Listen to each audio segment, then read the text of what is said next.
Oh, you guys don't have a name? We're not yet. We're the cops and robbers. I mean, pretty much, yeah.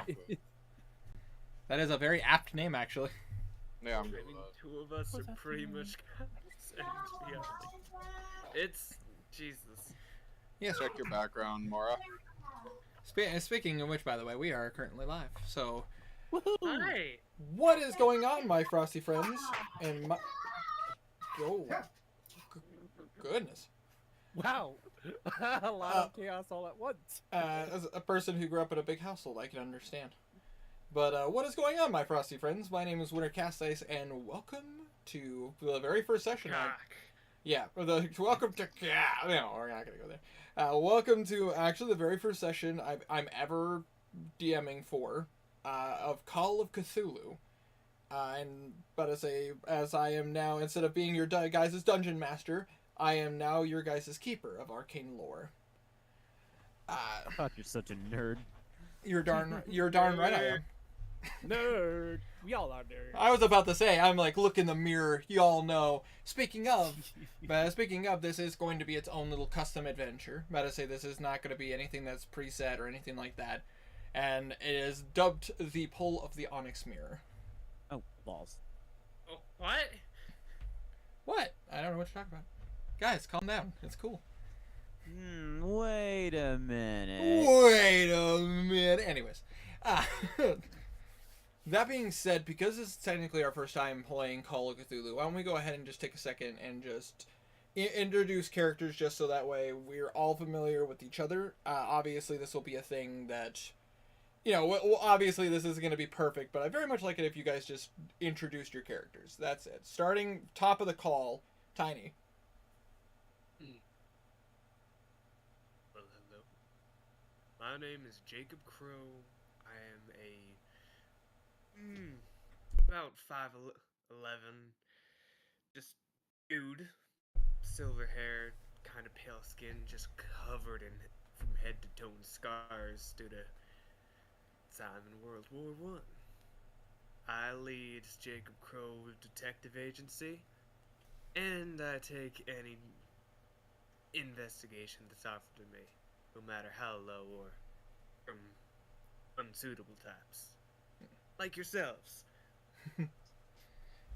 Like yourselves. Herman is currently dealing with his stuff, so... Wanderer, why don't you introduce your character?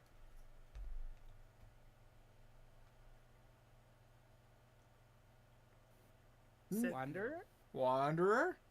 Sorry, I was muted on my headset. Okay. No worries, I've done that before.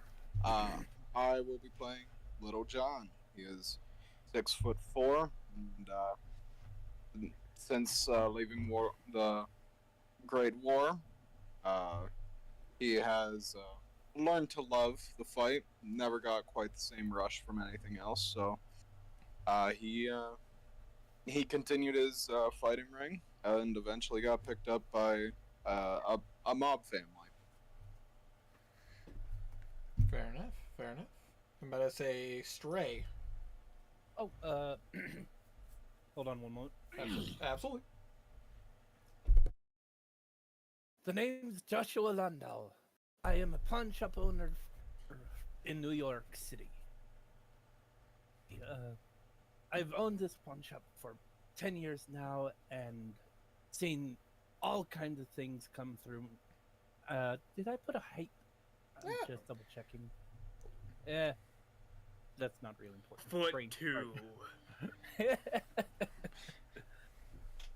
4'2". I'm not sure exactly how to register. The biggest around. What did I wrote something down about him? Solid. I worked hard for my shop that I own. It was not honest work, but that doesn't matter. All that matters is the end goal. The money. It's much, but it ain't honest. Nice. Exactly. I just realized you were going with I worked hard for my shop. Just that type of accents. Nice. I know it's a shitty accent. Hey, Nah, it's hey, I don't know why my throat I just chest realized keeps- hey, Sometimes shitty accents are the most fun. Oh yeah, true. Exactly. Like me coughing from Malden all the time. Yeah, I was about to say. Listen, okay? Listen to half the characters that I do in our actual normal campaign and how their accents aren't the greatest, but they are also very fun for me. You're just doing. Well, how's it going there? Oh, how's it going there? Can't you understand exactly the type of language that I'm speaking to you? I was trying to go more of a Scottish accent, but my throat is really messed up today for some reason, so it Scottish keeps going and more Irish. Irish are too close. Yeah. Yeah. I was about to say, Irish is something that's just a little bit more smoother, and when you're trying to go into this accent, it's pretty simple. Whereas when you're going into Scottish, you gotta put a little extra oomph in everything as you talk about. Exactly. Yeah. Yeah, it's fun. You're good, dude. Trust me when I say this. Doing accents are fun. You also offend a lot of people. True. It's Oh, better. true. True. Big Moore's back, so you. Absolutely. Character. Moore's back. He can do it. He's set up next. But I say, Herma, why don't you go ahead and describe your character for us?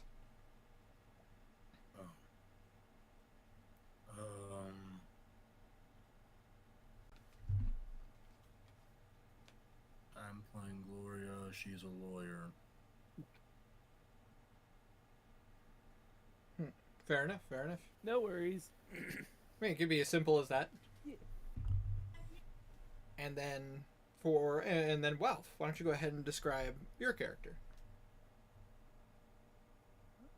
Say, I'm playing Jesse Jessup Albertson. He is an ex-mafia mob boss, owned his own branch, and Little John is his bodyguard. He only just left. Yes, indeed. Well, I'm going to say this right now. Your accent's going to be the hardest not to just start slipping into. Yeah. Whoopsie daisy. I already thought that. Listen here, your accent is absolutely exquisite and makes me want to just slip into my 1920s announcer voice. Alright. So, with some base introductions out of the way, let me go ahead and paint us back into our setting. So for anybody who may watch this in the future, this is taking place in 1924, one of the heights of the Roaring Twenties, and this is a time period that is very rough for American citizens, but also some of the most fun for American citizens.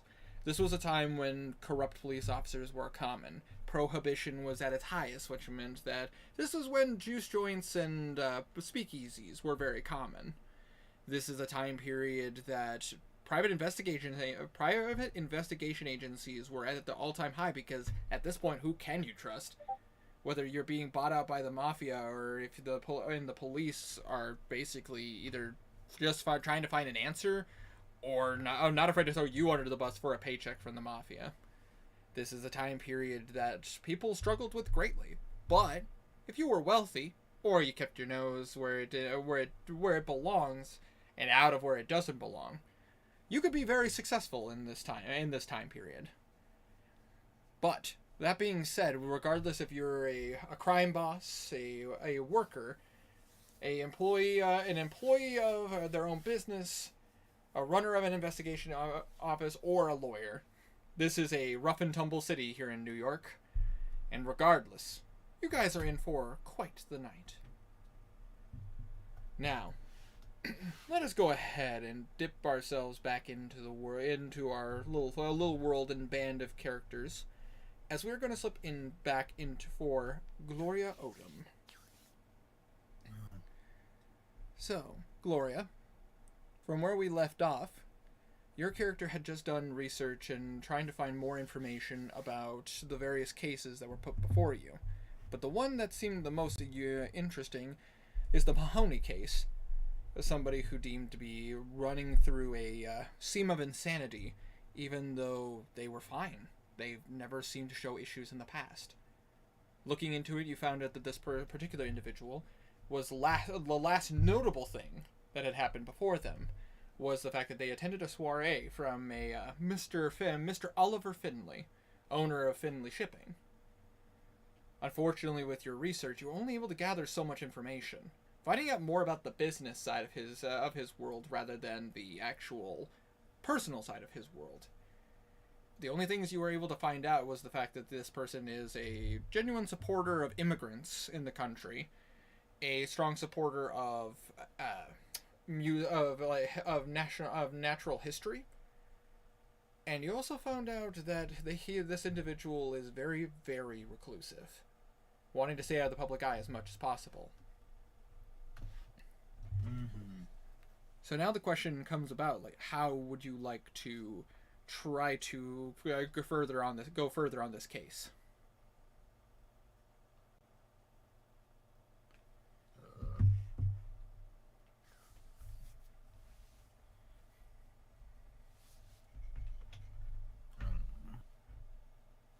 Let's say, as you've used your opportunity to try to use your library abilities in your office, from the base information that you have, due to public records and having access to not only law information but also local newspapers, unfortunately, you've kind of worn out the information you did know from what you have in your own personal office. But there are libraries here in New York City, and also you have your own contacts to try to gather information. Yeah.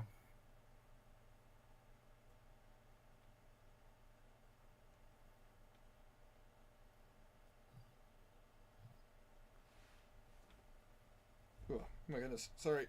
Ugh. A little bit of... Ugh. Anyways. Ultimately, the question comes up to how you want to go about getting more information. Let alone, you could try to talk to Mr. Mahoney while he's currently in holding. Sure, I guess we'll do that. All right. That being said, very short drive as you are. Where you work is a staple for law, and because Mahoney technically didn't commit murder or anything like that. He wasn't locked in a cell. He is currently being held in. He is currently being held in what appears to be a psychiatric clinic, that is connected to that is a prison-owned one, but it's run for the court of law, specifically connected to a courthouse. And I am alone. No one beside me.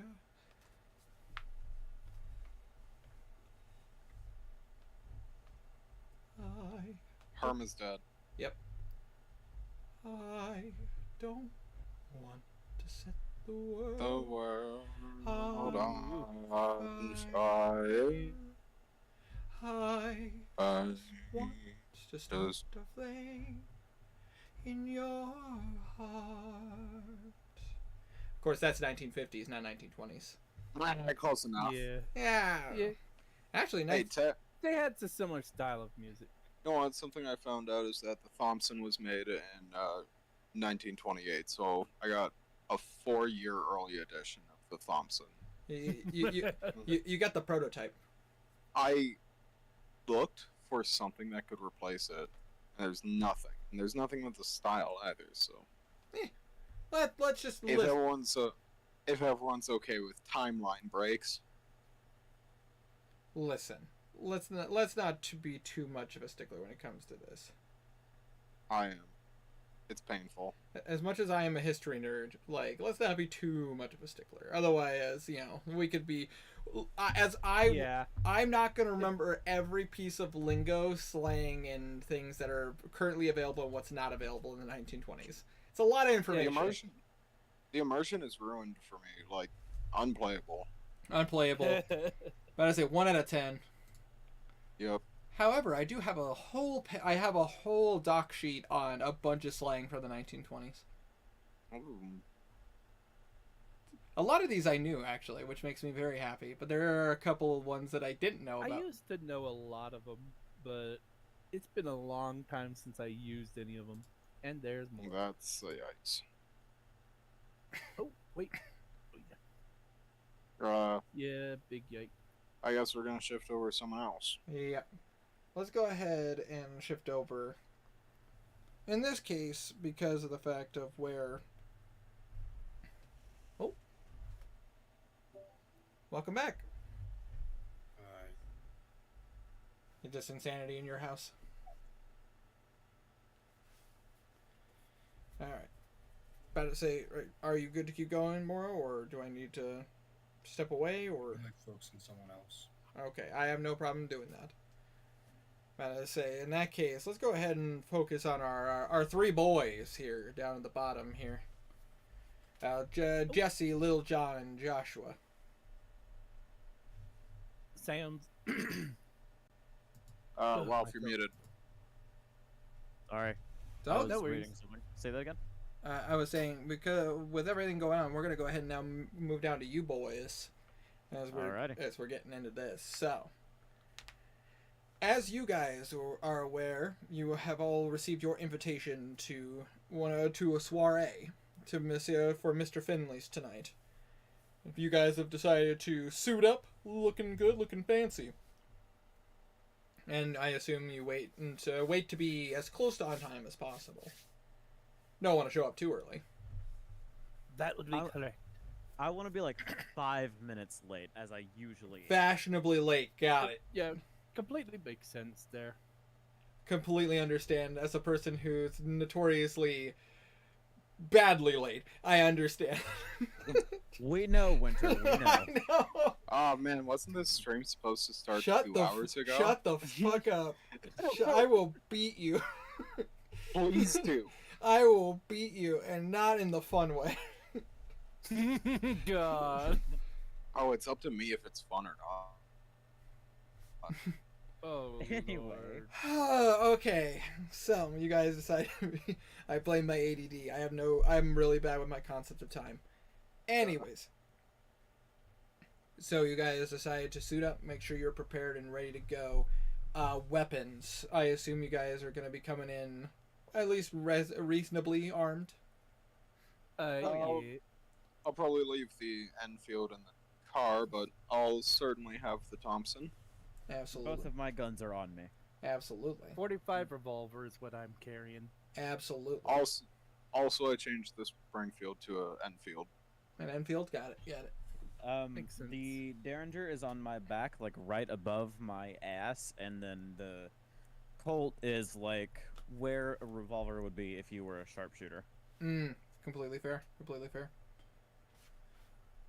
All right. Holstered to the side. Holstered to the side.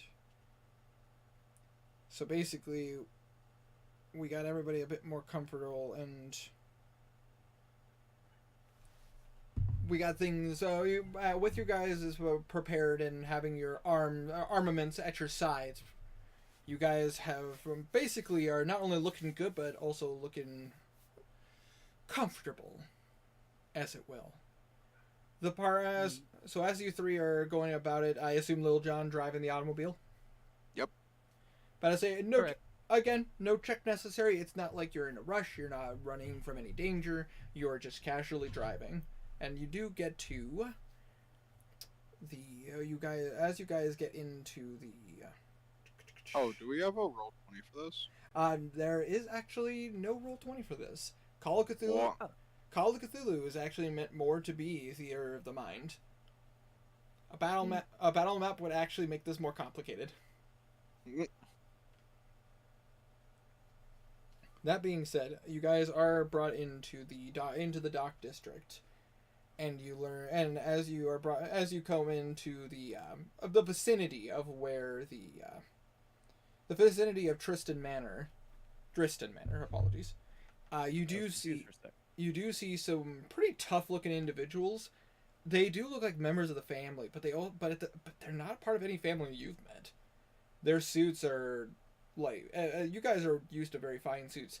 Their suits are very much like they look like they literally came right out of Italy.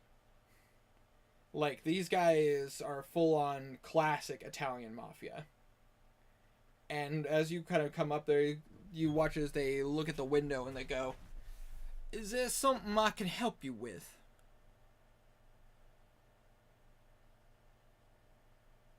This is the Driston Manor? Yes. That would Right. that would be correct. This is Driston Manor. Do you have an invitation? That wasn't in character, but alrighty. It is Um, now. It is now. Yes. Did you pull up to the second window, Yes. Mr. Driver? Yes, indeed, I did. Right up to the back window, not the driver window, the back you- window. He would have, for sure. Okay. In that case, he will roll down the window and hand over the invitation he got. And you watch as he takes the time to like look it over and everything. All right, fair enough. And how many people are in the car? 3. 3 individuals. And you watch as he leans into the window a little bit to see. And I assume he could see Joshua comfortably sitting. Yeah, he'd be leaning back and he'd kind of just do a finger gun to the guy. Absolutely. Well, not to the guy, to like the side. He pulls out his gun. I pull out my gun.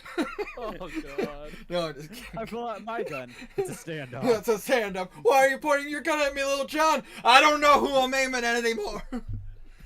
I lost my sight in the war. You look the same as everyone else. Ignore how I'm driving. Anyways, you watch as he this very well dressed individual looks over to where the driver is. Alright, this is fair enough. In that case, you can go ahead and pull yourselves up to. You can go ahead and pull yourselves up into the little parking lot we have over here. There'll be one of the butlers will escort you in. He'll nod and carry on. He'll He'll move back to his go post. to where he was directed. Absolutely. And this gentleman will move back to his post. You end up driving down a pretty winding, like, little road. And as you kind of go through, you see what appears to be, like, pretty decent-sized iron gates. And as you get up to the gates, you see this massive manor. About 4-story manor. Very well taken care of. This is literally the height of any kind of architecture for this time period. Nice. And as you like get up close, you do see that they have like this own little parking area, which is very uncommon for this time, since of the fact that automobiles have only been really a thing in the United States for a little less than 20 years. So having your own personal parking lot, a little parking lot, is a very big deal. Yeah, I bet. Kind of nowadays, actually, still. Still a decent amount if you even for a manor. Yeah.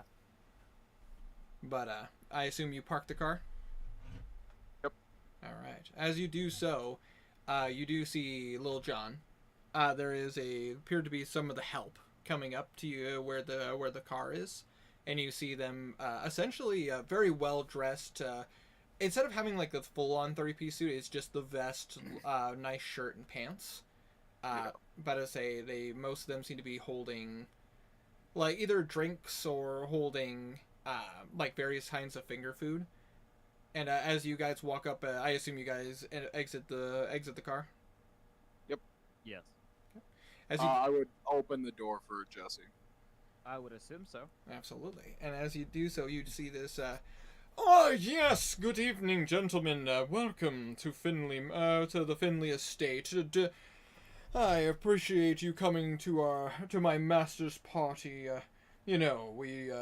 Driston Manor has quite a vast history and very much would like it if you all had a good time. Would care for a drink, maybe an hors d'oeuvre? Who exactly is speaking to us? It seems to be one of the help. He has not fully introduced himself. Like a butler, basically. Yes. I'm fine for right now. Do either of you want anything? He just shakes his head no. Same here. Absolutely. In that case, if you wish to follow me, I will take you to the soiree that my master is holding. And he will start making his way, walking down what appears to be a nice path directly to the manor. But rather than taking you through the servants' quarters where he came from, he takes you to a grand set of double doors. that he knocks on a few times, and you just hear the, and you watch as these doors open up wide for you guys, and you are immediately the smell of various foods, the liquor is very hard to hide that smell when it's in this quantity. And also on top of that, you are hearing quite a bit of swing music. Glad that it's met event here. Indeed, Wait, indeed, yes. Mr. Finley very much loves to entertain, and he is very humbled for the amount of people that come to his soirees.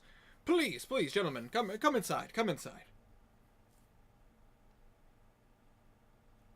Joshua would wait till Jesse enters first because he is kind of the big wig.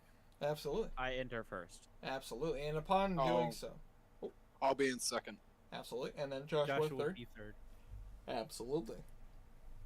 As you guys enter, like as I described before, as you heard it pretty loudly outside, it is a lot louder inside. You guys are used to, going to like speakeasies and everything where like they would have performers, and like it never really was anything that suspicious, as because of the fact that most police have no problems with speakeasies, since they also find the prohibition of alcohol to be a very dumb idea. But in your guys' case, it is quite the intoxicating experience to have so much liquor, open liquor near you.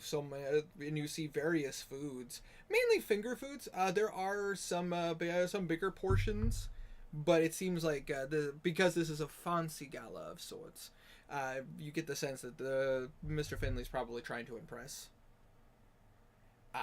So it's smaller foods.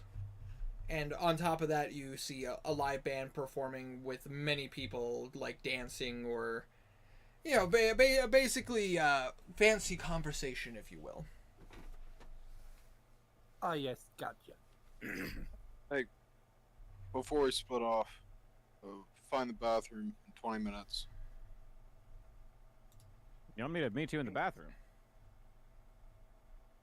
We're going in here to steal something, and we have not cased this place at all. Yeah, very well. Yeah, it's been a while since I've done the grunt work. Very well. I'll meet you in the bathroom in 20 minutes. Same. All right, so I will ask this so you guys kind of enter the party at this point in time and kind of sashay your way through. Yep. Yes. Yeah. Absolutely. With that, Joshua's first thing though would be to hit the bar. absolutely. I assume it's an open bar. Oh, absolutely. There are servants like coming through with various different, going through with various different glasses of various kinds of alcohol, ranging from whiskey to various brandies and rums. Little John would not drink. Absolutely. Neither would Jesse. Makes sense. Would you guys be trying to listen in on conversation or trying to? I'd be looking at security. All right. I would be mainly trying to sheet all exits, all windows, all doors, stuff like that.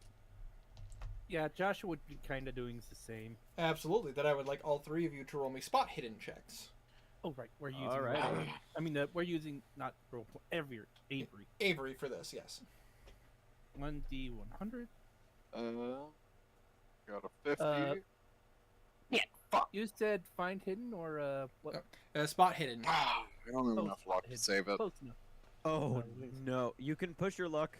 You could. You wanna? I will. Oh, I will push my luck. That's too high to not. Yeah, I need to. Absolutely. Go I ahead. forgot I didn't put anything into spot hidden, and it's 25. Oh, this is gonna be fun. I'll go ahead and burn 4 luck points so I make it. Absolutely. Oh, wait, yeah. Would you guys like to use some luck points? That's Yeah. success. All right. Yeah, So I'll definitely burn a few because it would only take me 7. it would take you Let me 8 for success. Oh yeah, because base is 25. Okay, yeah. So 8 points for a success for you, Little John. That is a success for you. Little John. Oh, my second one, pushing luck, was a success. Sounds good. And then you're just using luck points, Jesse, to make a success? Yeah. Okay. Yeah. So make sure you guys mark the luck points off of your guys' character sheets. How much is it to push luck? So for pushing luck, you don't need to use any luck points for that. Pushing luck is you basically give yourself advantage.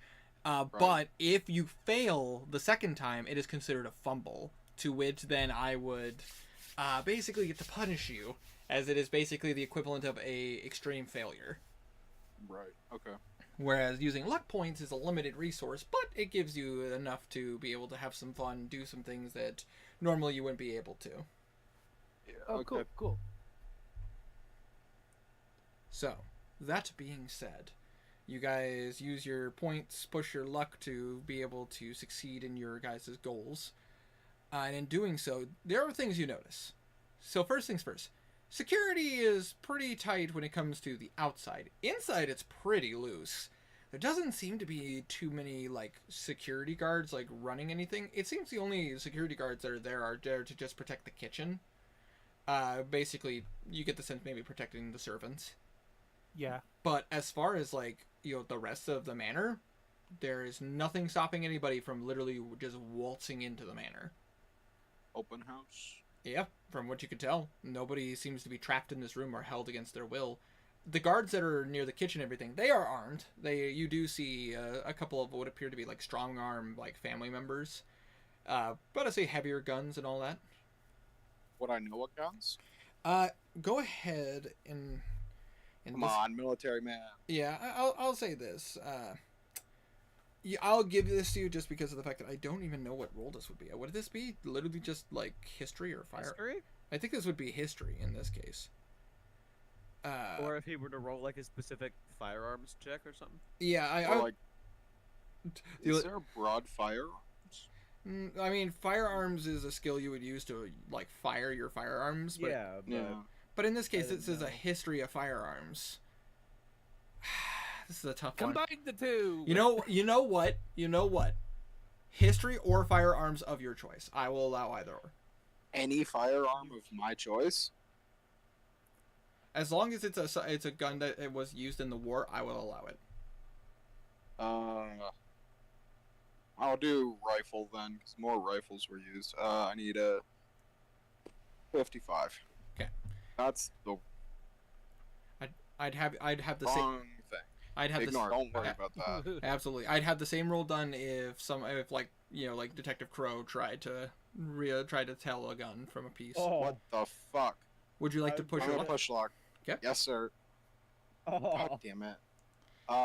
It's So- 1 over what I need. I'm using a luck point. Using a luck point. Okay. Luck point. Make sure you mark that off.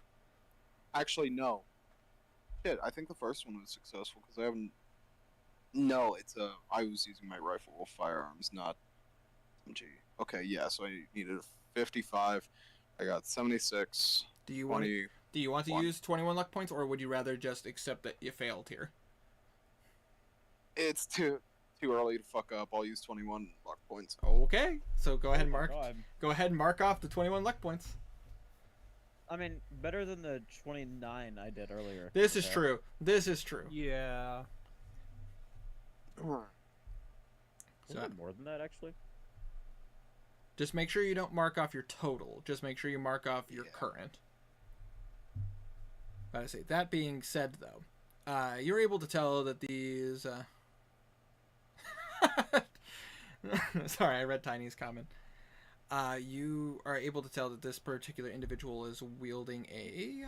What is the name of this particular rifle? I used 56 look points, not 29. Yeah, that was pretty bad earlier. Yeah. You can tell that this particular individual is wielding but as he's wielding a carbine. It's a rather intimidating rifle. But you can tell that these guys are not here to fuck around. If you want to say, you get the sense that this is more of a scare tactic than anything else. Basically, letting people know that if you want to start a fight, they are not afraid to finish it. Alright. And but as far as the rest of your guys' spot hidden checks are, you guys notice that most of the places, like, you're seeing on, like, the main doors, that as soon as you guys enter, the doors are locked once again. Very much like heavy locks, to the point where it seems a little unnecessary. However, with your guys' experience and your guys' line of work, having that doesn't hurt. True. And you do see that there are a lot of people kind of drinking, like, having various conversations, mainly about the current state of affairs when it comes to prohibition, the stance on where police put their loyalty. Also, they're talking about the talkies, which is a pretty common thing now. It seems, but it's still pretty new. The chip? Yeah. That is, say, apparently this Walt guy is just getting his start, and it's like apparently his cartoons are really good. Wolf? I should know this. Oh, A Mr. Walt. oh Walt Disney. Oh, He started his studio in the 1920s. Yeah, yeah. I swear I heard Wolf. Yeah, they're celebrating their 100-year anniversary this year. Yeah, I am Jeez. descendant of Walt Disney. You didn't know that? Oh wow! I Damn. did. Damn. Wolf Learn Disney. something new every day. Anyways, yeah, basically seems to be a very casual conversation, but yeah, nothing seems to be stopping you guys from being able to just wander the manor. Excellent. So, Yeah, I'd probably be going to the bathroom. absolutely. Do I see any people I know here that I should try to avoid? With your spot hidden check was a success. Not that you can tell. Nobody in your family is here. Okay. It just seems to right now. Honestly, you're not even seeing family members inside. Talkies, movies. Yes, Sorry, yeah. just brain. You're good. You're good. That's what they. We all heard. All heard talkies like the chip. Yes, Oh. they have Takis Fuegos. They're quite delicious. They are actually. I personally, I did not have a Takis Fuego. Anyway, I did not have that chip until this last year. I've never had a single talkie. They're pretty good, actually. you're Canadian. You couldn't handle it. I don't really care for talkies. But they each their own. To each I their can own. see the appeal. Carry on. Any hoozles. Any hoozles. You guys, after 20 minutes have passed, you guys are easily able to excuse yourself to the restrooms. And this person is about to say, Mr. Finley has a pretty decent. About to say, the restroom is actually not in the kind of this like ballish room kind of area that this party is being hosted in. So you end up having to go down the hall to get to where the restroom is. So it's actually pretty easy for you guys to slip away. But it is rather ominous that would be this far, that everything is so separated. But yeah, you guys get there, no problems. No security is holding you back. No person is causing any issues. Were we able to like go upstairs, or did we see a downstairs area? There is indeed a downstairs area. There does not seem to be any particular anything in particular stopping you guys from going in either direction.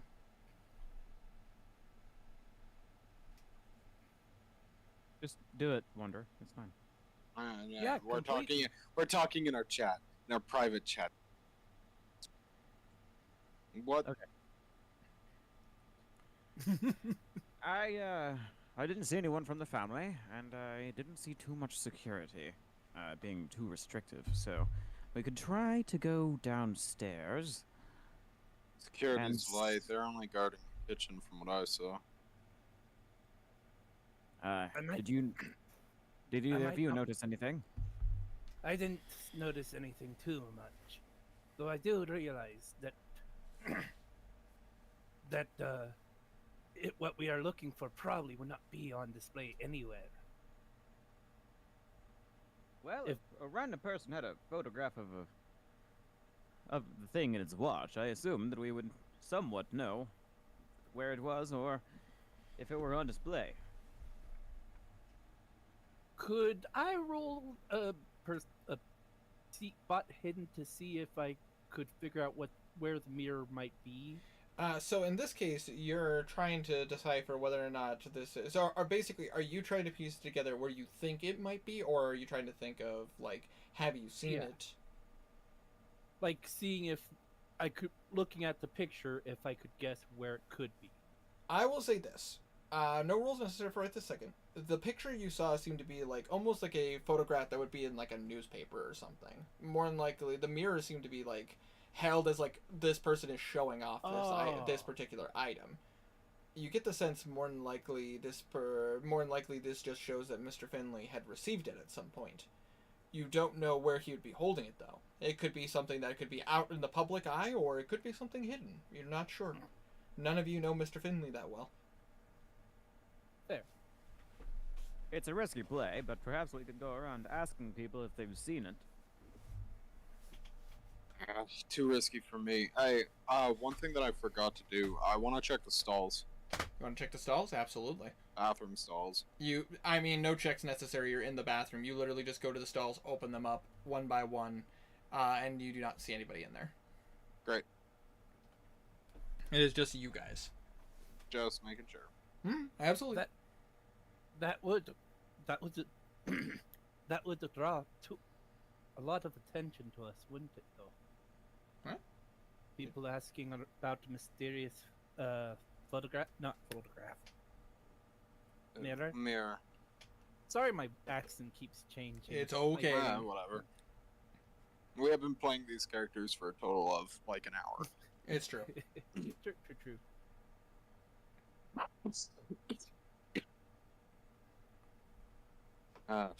Asking around is, I think it draw too much attention too. I don't like the idea of splitting up, but Well, thievery isn't really my forte. I'm usually out in the field working on other things, so I'm not entirely sure where we should go from here. Well, if you, if I was to guess, I'd keep something like that in my bedroom. if you want to mingle, Jesse, I can go downstairs. Josh, you can check upstairs. That works for me. I will go listen on conversations, see what I can pick up from the other patrons here. Certainly. Let's Be back give here it in half an hour. I think the same thing. Absolutely. Same. All right, gang. We're splitting up and looking for clues. Sorry, let me rephrase that. All right, gang. We're splitting up and looking for clues. I couldn't help but laugh because it just made me think Yeah. Scooby-Doo. It's just Scooby-Doo. No, absolutely. That's the whole point. So, by the way, I would have gotten away with it if it weren't for you meddling kids. if it weren't for you meddling kids, god damn it. And your talking dog. Rat. And it almost seems too fitting to be in those Scooby-Doo. By the by, as we argue, I'm going to switch us back to see if we can get a bit further with Jacob Crow and Gloria Odom. A little bit of side news that I just found out. Apparently, Matthew Perry died today. Yep. Oh, damn. I didn't know Gotta that. say, the gentleman who played Chandler in Friends unfortunately passed away. Man, that really sucks. It's really sad. I really like that character, and he's acting. Him as an actor, just phenomenal. I mean, also Rest in peace, unironically. he also was the voice of Benny in Fallout New Vegas. Oh, I didn't know that. Yeah, Matthew Perry put in like tons of hours into Fallout 3. Cool. The moment they were making Fallout New Vegas, they knew Matthew Perry was such a massive fan. They actually asked him to be the voice of Benny, the guy who kills you at the beginning of the game. Cool. So, I guess I will ask this: Herma and Tiny, are you guys good to play, or?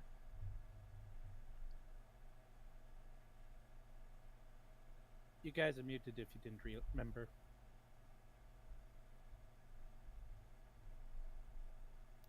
I'd like to sing. Oh, all right. You unmuted, but it didn't seem like you said anything. I'm just gonna put this in the chat real fast and make sure. Yep. Don't look at the pic too long. No, really, don't look at the pic for too long. I want to look at the picture for a half hour.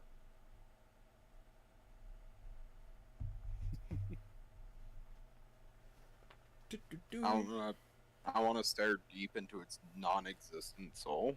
I want to see my reflection. Let's see how much sanity I can lose. Call of Cthulhu insane speedrun any percent.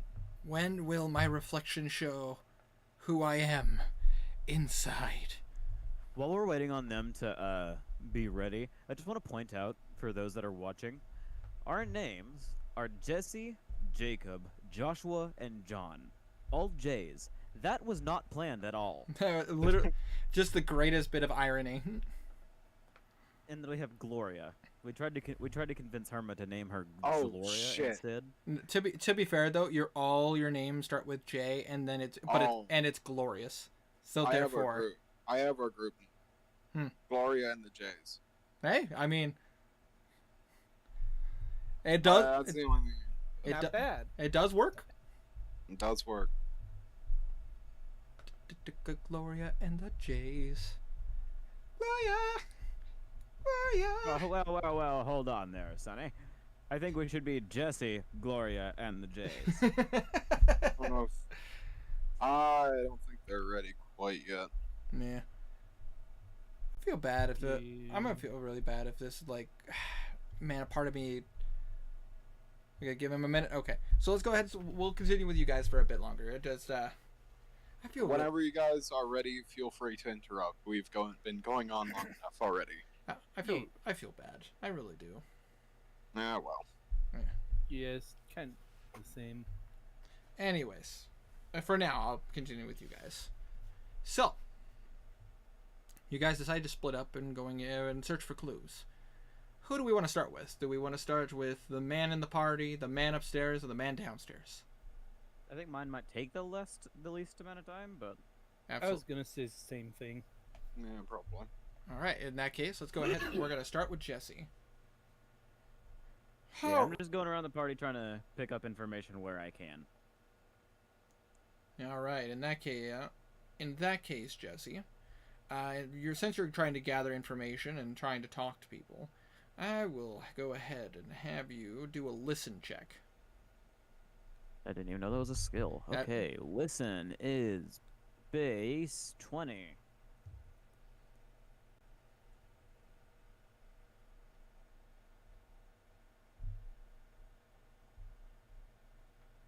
Oh. Okay, Would you like to push your luck? Push your luck. Yeah. No way it can come out much worse than that. No, I can. Excuse me. Okay. That's closer. That's better. I think do I use 13 luck points? How many do you have right now? 81 total. Ooh, I would. Yeah? Okay. Yeah, I'll do if you it. don't, it's a critical failure. Shut the fuck up. Shut the fuck up, Tiny. Alright, so we're using the 13 luck points in order to guarantee a success? I did that wrong. Hold on. I have 68, but yeah. Damn, one off. One off from being perfect. Hold on, when are you gonna give me one of those back? I'm tempted, but no. You already did it with education. It's true. It's really true. Everybody needs good education. I refuse. Wait a sec. So, with using 13 luck points, you're able to guarantee success. So you're kind of listening in on conversations as you're sashaying your way through. Do you partake in any drink, or light or not? Nope. Absolutely. Glass of water? Water for me, please. Absolutely. You watch them like, yes, indeed, sir. Here, have some water. And they will gladly hand you a glass of bubbly water.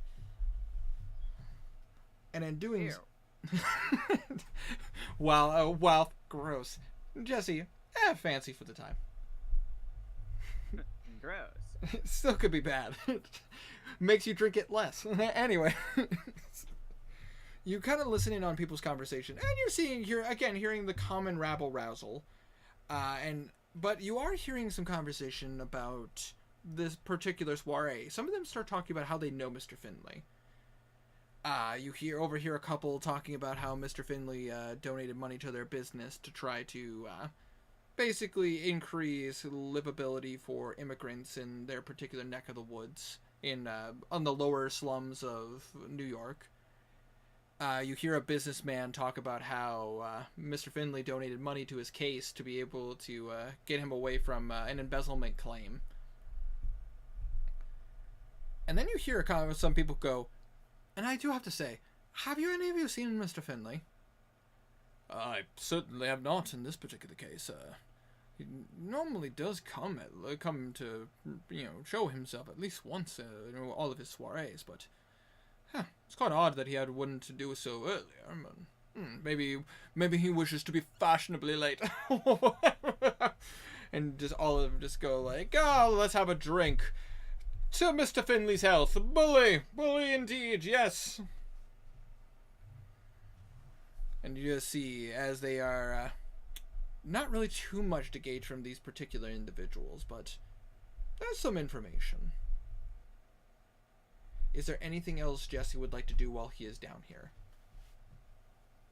He is going to peruse the foods and just take a little nibble of cheese. Absolutely. And as you do so, it's good cheese. I'm about to say, Mr. Finley does not waste does not mind the expense of getting quality stuff.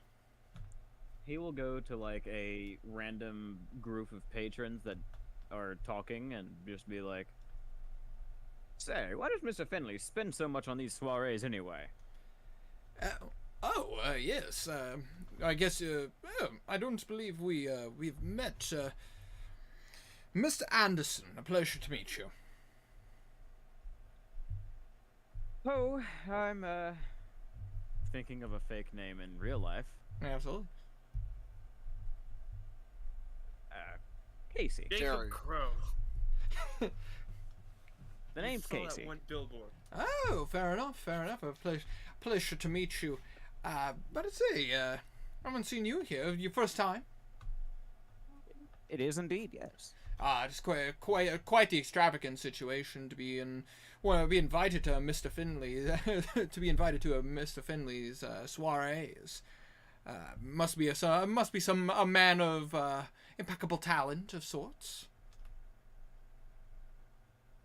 We met in the war. I would say so. Oh yes. And that being the case, then. I love Tiny just like, yes, indeed. Thank you for being my yes man. If this is your first time, that makes sense. Well, here's the thing. From what I understand in my speakings with Mr. Finley, he was a man who grew up with very little and had to work very hard for the things he does. Every time he throws a soiree, he does not see money as an object, as he wants the best for everybody who attends in his various parties. Personally, I think it might be a tax write-off, but you never know with these types of things. Well, a tax write-off is a tax write-off. That's true. That is true. And with how the government brings us down, can't blame them. Oh, don't remind me about the government. I've had way too many run-ins with them. Bully, indeed. You're a charming man, Casey. About to say, pleasure to meet your acquaintance. Yours as well. You really seem to know your onions. I've been diced around a time or two, and definitely have mingled with the best of them. Well, understood.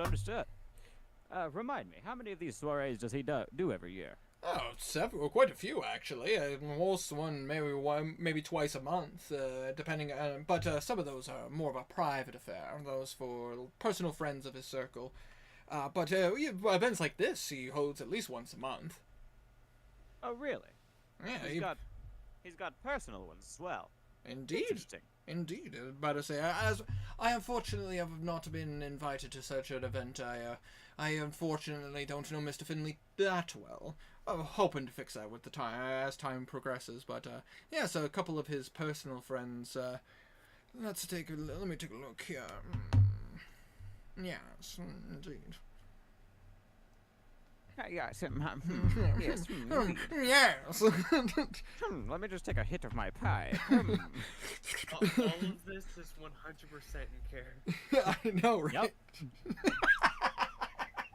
This is people looking at them as they go, here, yes. and then they just start joining in. It just becomes a memoration of her.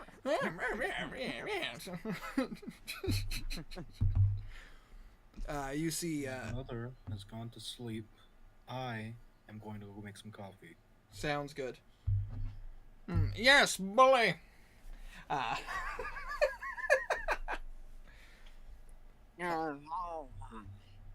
It just becomes unintelligible after a certain point.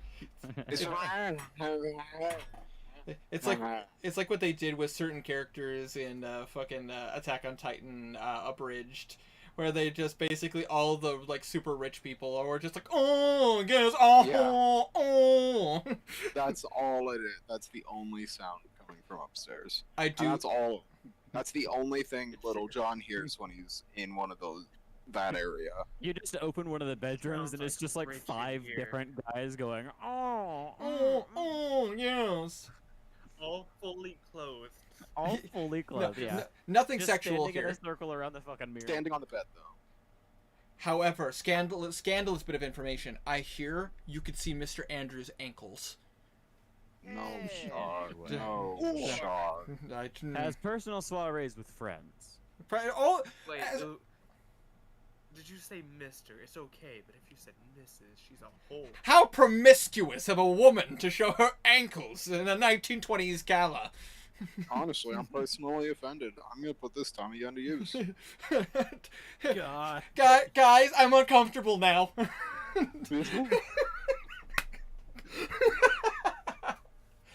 Carrying on. Carrying on. Yes. Apparently, 1920s were a very weird time. You watch as he points out a couple of individuals. You see that gentleman over there, Mr. Ryans. Very lead. He apparently owns his business for running electrical items. Supposedly inspired by Tesla. How dreary, if you ask me. But apparently he attends most of the events. Nikola Tesla. Yeah, it's very, very. Apparently, his studies. He claims Mr. Tesla apparently had a stronger sense than Mr. Edison. Honestly, I feel like Parker. Oh, no. Yeah, I know. You can't compare the two. Obviously, Edison is a superior. He built a light bulb. Exactly, but this person, he's claiming that Mr. Tesla had more hand in it than they claim. It's ridiculous, if you ask me. Ridiculous. But he Perhaps I need to go speak to him. possibly. Better say careful though. He, quite the chatterbox. He points over to another individual, an older-looking man, kind of more like full-on like gray beard, but he doesn't look super old. Probably like in his 50s, 60s. Right over there, you're gonna see. That right there is Mr. Bartholomew. He is supposedly. He used to be part of the staff here, until he ran into apparently his family ran into hit a strike of oil. Now he's riding off of his family's money. It makes sense. I heard oil. I heard oil. Kindly, please. Can't help it. And then last but not least, that minx over there, Miss Clarabelle. Wow. She apparently her fashion line has been very successful, all the rage in Europe, and she's been pulling it over to the States. Apparently, her and Mr. Finley have been seeing more of each other over the last year. Don't want to gossip or anything like that. Obviously, very proper woman, but you can't help. Well, Can't I help. can't blame him. She is a bimbo. Yes. Just look at those thighs. Hey, in the 1920s, this was okay to talk. I know, and I am trying not to be super offensive just because of the fact that that could be that could land me into a lot of trouble, but try to stay somewhat true to the time period. Sorry. No, it's okay. It's okay. No, play into the character. You gotta play into the character. Anyway, I don't care to be a very a gossip Gus, if you will, but she has been coming here a lot more often than more individuals I've met. Apparently, she attends all the different soirees. Oh, really? Indeed. Interesting. Perhaps I should chat her up. Maybe I could get something interesting from her. Possibly, and you can certainly try. Ooh, that phrasing of words seems familiar. Indeed. Or it's almost like we hit the meta. So, what exactly do you do for a living? Oh, me? Oh, nothing too special. I own a transport business. I help Mr. Ford bring over automobiles from Europe here to the States. Oh, really? Interesting. Indeed. Interesting. My job, is not super fascinating. I mainly just I help Mr. Finley with the shipping of his goods, and also working with moving automobiles from from point A to point B, if you will. Oh, not interesting, maybe, but I'm sure you pull in a great deal of money. Oh, indeed, a very nice sum of money, enough to be able to attend such events as this. But it's one of those incidences that I just happen to meet the right people at the right time. Fair enough. Well, I think I'm going to continue chatting with other people. It has been nice to make your acquaintance. Indeed, Mr. Casey, it has been a pleasure. Alrighty. All right. Bye.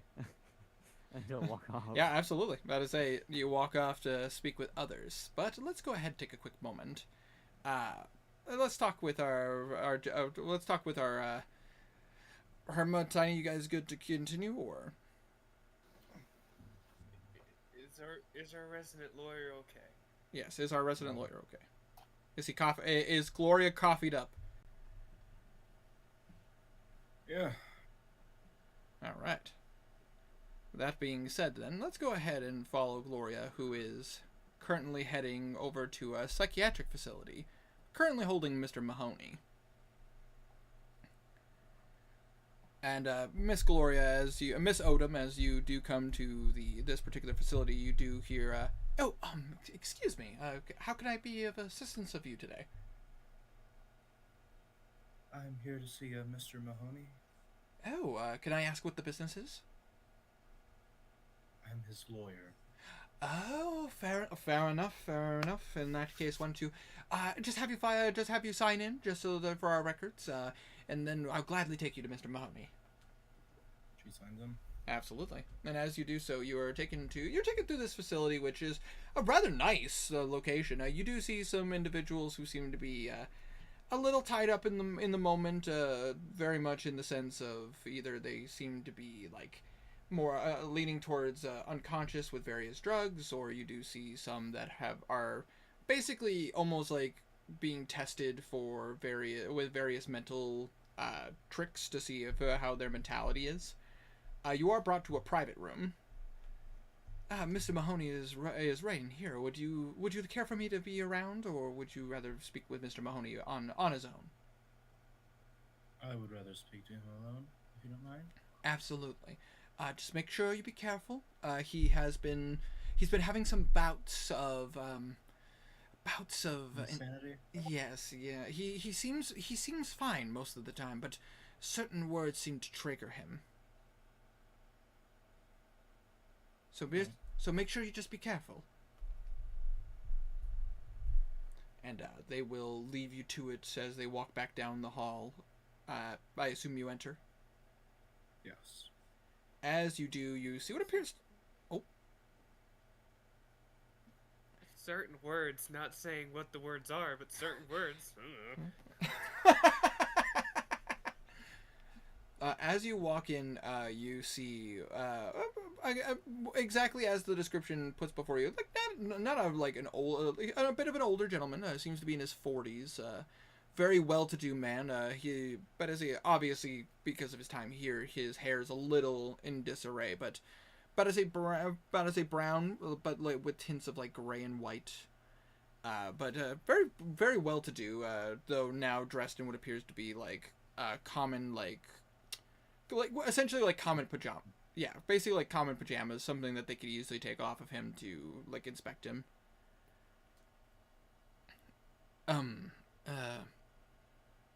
Who are you? My name is Gloria Odom. I'm a lawyer here to help with your case. Oh, you're the one that my my family got into contact with. Thank you. I apologize. I've just been struggling these last couple of days. Let's see. Tell me. Hmm? Have you been having any odd visions? Yes. The doctors I've been seeing, they claim that I'm seeing visions of individual people who are there that aren't. So, sorry to butt in, but for clarification, this is taking place like a few hours before the party, right? Yes, that is correct. Okay. Don't- Just making sure. Don't you worry, it's all good. That's it. I've been seeing people who aren't there. Mm-hmm. Not sure what exactly is going on. The doctors think I'm. Did this start happening after your visit with Mr. Finley? You watch as talking about Mr. Finley. You see a little bit of uncomfortable. Like he seems to be a bit more uncomfortable. Yes. I was attending one of his soirees. It was a delightful evening. But afterwards I just started getting headaches. Started seeing things, but thought somebody was right in front of my car. I tried to pull off the road and ran into a building. I see.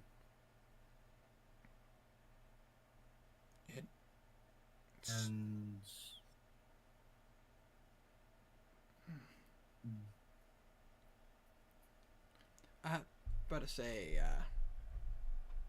Miss Odom, why don't you go ahead and roll me a psychology check? all right.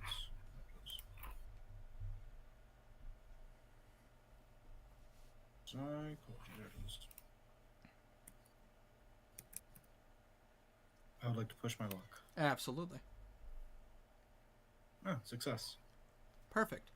He is uncomfortable talking about Mr. Finley and his time with Mr. Finley, to the point where you almost feel like he's trying to dodge, bringing Mr. Finley into the conversation. Mm-hmm. He isn't necessarily lying to you. It's almost as if he's trying to hold something back.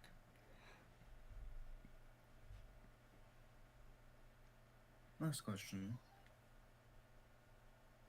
Did Mr. Finley show you any strange objects during your time with him? Yes. You watch as he kind of starts he has his hand over the side of his head, and he's just he showed me his collection that he received from a museum. Mirror, perhaps? And you watch the mention of a mirror. You see kind of a shudder. Yes, yeah. A mirror. It had this onyx. Is this relevant to what's happening to me? It might be. Okay. Yes. He showed me a mirror.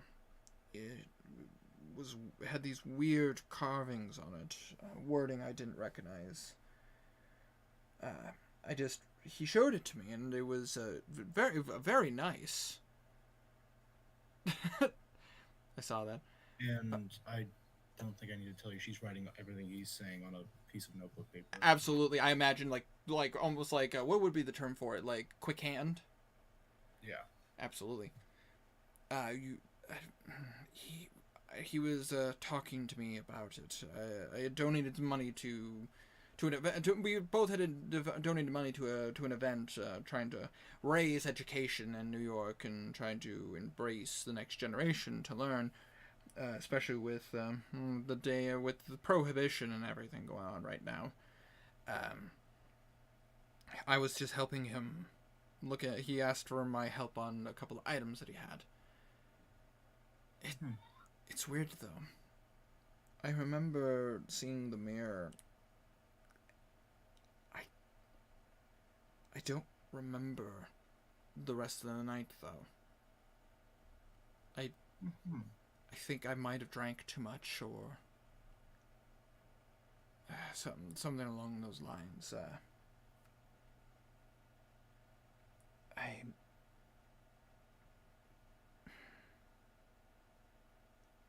Can I be honest with you? Yes. And you're not gonna think I'm crazy for saying this. Of course not. You're my client. I have been seeing people where there shouldn't be people. But they're not normal. I am seeing almost like dark-looking figures, like almost like a conglomeration of shadows, making up an individual. It's like I'm looking at someone's shadow, and they're walking around among us. I freaked out as I looked into a mirror, and I didn't see my own reflection.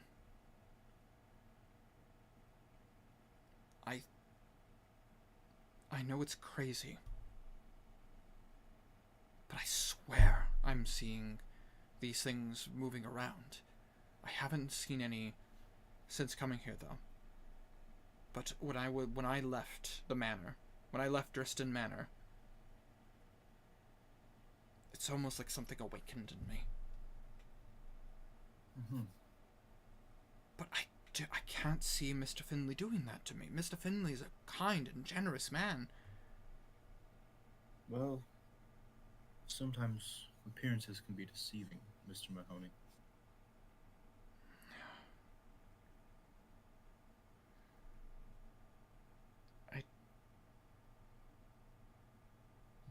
I don't know how to explain this to people.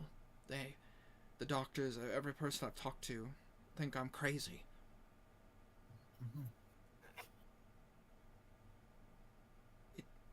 Do you believe me, right? I understand.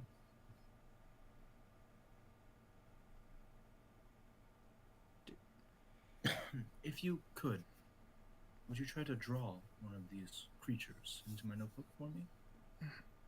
I could try. She hands him the notebook. And he takes a little bit of time. This takes about 30-ish minutes for him to be able to do this. And you see what appears to be like... So if any of you guys have seen like the old school pictures of like, you know, stuff that's like caveman stuff on the wall of these weird like amalgamations of like black smudges, and like you see like these eyes that almost stand out in the shadows. It definitely replicates a humanoid shape, but it's something that doesn't necessarily look entirely human. I've been seeing stuff like this.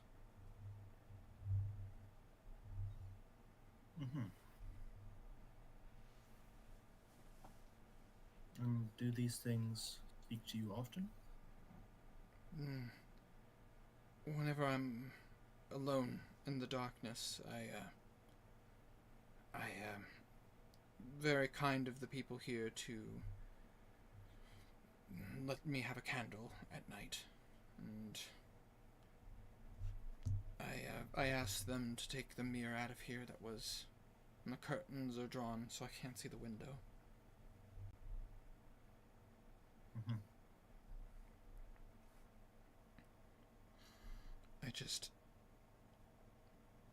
Every time I think of the Shadow Men, I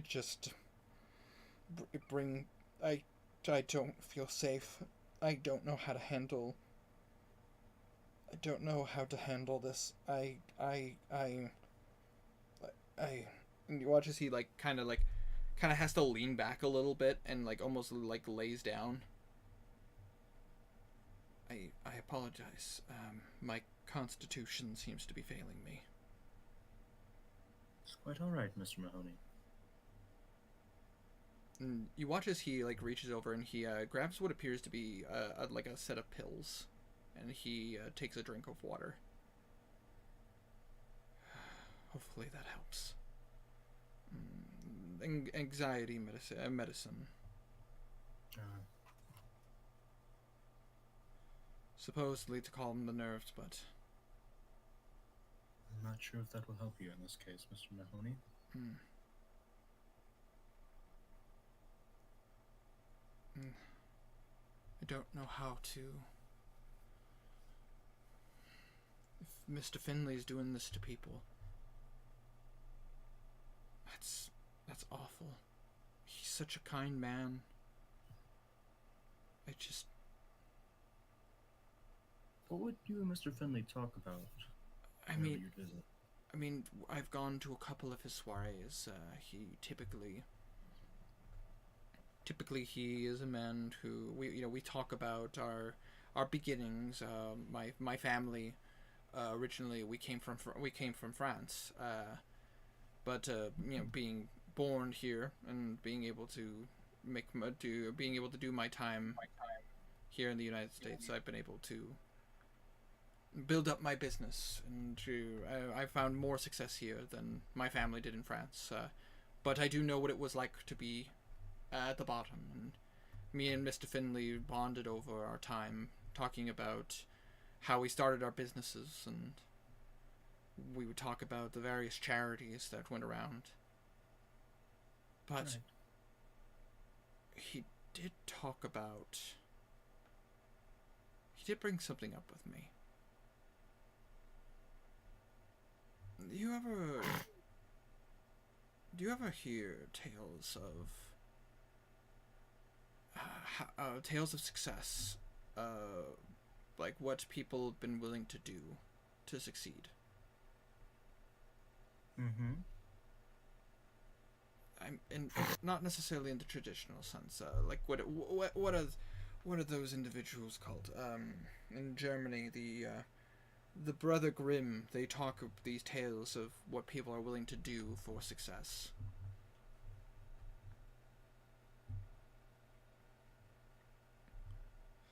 And he would talk to me a bit about that. Folklore like that in Europe is common, and talking tales of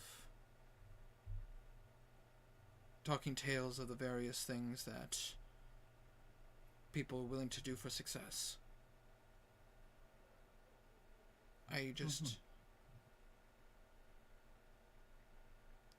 and then he showed me those items with the weird writing on them.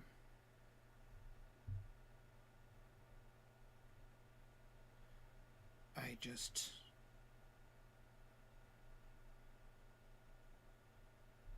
Can you watch as he kind of like starts to scratch his arm a little bit. Just thinking of that mirror. It makes me very uncomfortable. Mm-hmm. Can you tell me what you saw in the mirror? At first, it was just myself. I saw. But then, I saw figures walk behind me. That was my first time seeing the shadow people. I saw. They looked at me with almost hunger in their eyes. But when I turned, I didn't see them. Mm-hmm. Since then, I just. Every now and again, when I'm alone, or even when I was with my wife, she would walk in front of a window and I wouldn't see her reflection. Sometimes I just saw the shadow people. I swear Did you visit Mr. Finley after he showed you the mirror? No.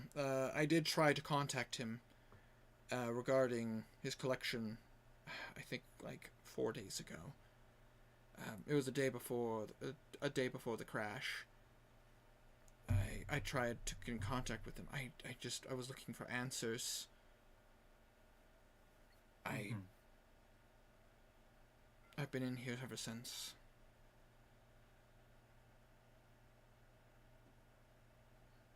I swear, the things that I see, They follow me everywhere I go. But as long as I don't see the reflections, as long as nothing shows me, I feel safe at least. Well, I believe I'm done with my questions here, Mr. Mahoney. So if you have anything else, please let me know. Yes, Miss Odom, thank you for listening to me and taking my claims seriously. Of course. That's what a good lawyer does. And beware of the shadow people. I will. And you watch as he just kind of curls up in his bed. Good day, Mr. Mahoney. You as well, Miss Odom. I'm going to try to rest. She exit. As you as you walk out, you do see a doctor kind of approach and go, "Oh, I apologize. I didn't know that Mr. Mahoney had a visitor. Family."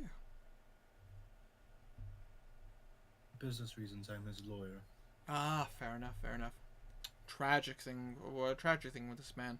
He's suffering from isotrophobia, and I'm hoping that we can help him with his condition. Isotrophobia? Remind me again? Yes, it's the fear of reflection, the fear of mirrors. He doesn't handle what he sees very well. He claims that he's seeing other individuals in the mirror, but I've been in the room with him when he supposedly saw these individuals.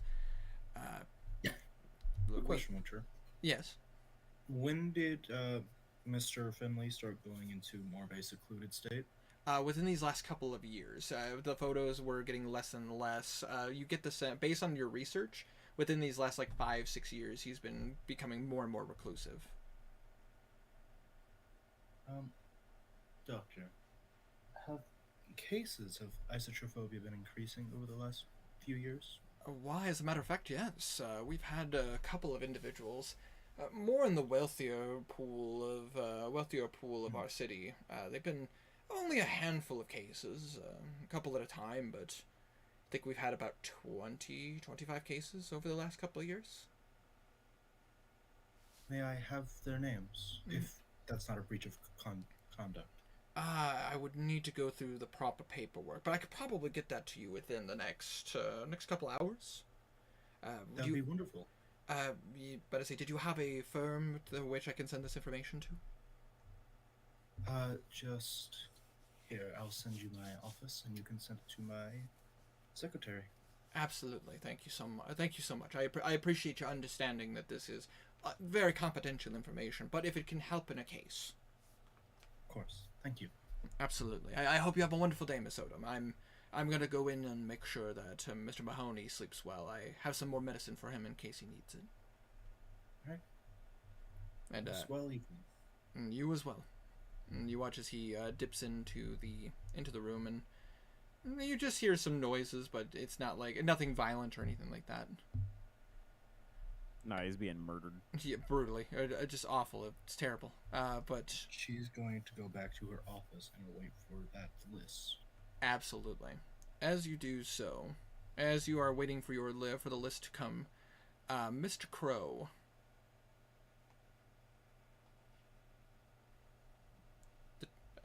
Detective.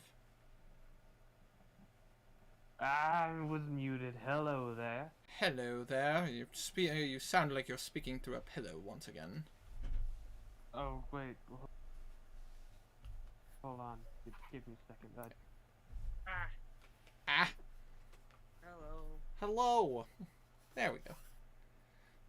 So, with all the time that Miss Odom is doing her research and seeing her new client, at this point you have you have left the house that you were once in. Where do you go from here? He was first off making sure to get pictures of a lot of things. Then he's going to the red room. Going to the red room, absolutely. In doing so, I had you do various checks of your various checks on photography as you return to your office, which I assume has its own red room. Yes. You take the time. It doesn't. It does take a little bit, as you would know that photography at this time period, you needed to use iodine and such to be able to bring the light of the pictures. But while they're drying, he can do other things. Absolutely.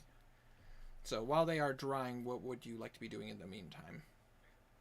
Calling Annalise to start with. Absolutely. You ring. You give her a ring, and after a moment, you hear, hello, Miss Finch here. Hello, Annalise Finch. This is Jacob Crow of the Jacob Crow's Detective Agency.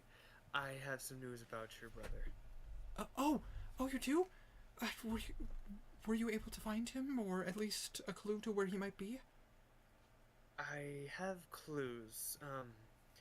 When was the last time you spoke about him? Or spoke to him?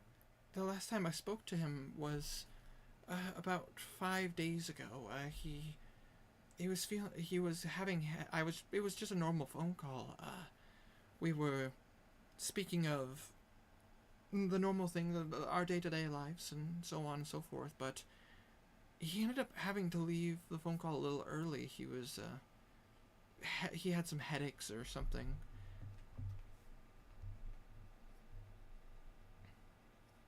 "5 days. Did he mention anything about mirrors or anything?" Not really. He did sound kind of frantic when he was entering his home. When he was in his home, though. Apparently, he was in his kitchen, and I heard a little bit of a crashing noise, but he apparently was closing the curtains on his window or something. Apparently, something scared him. I went there and checked for myself to see if there was anything I could find. I found that his floor was littered with silverware.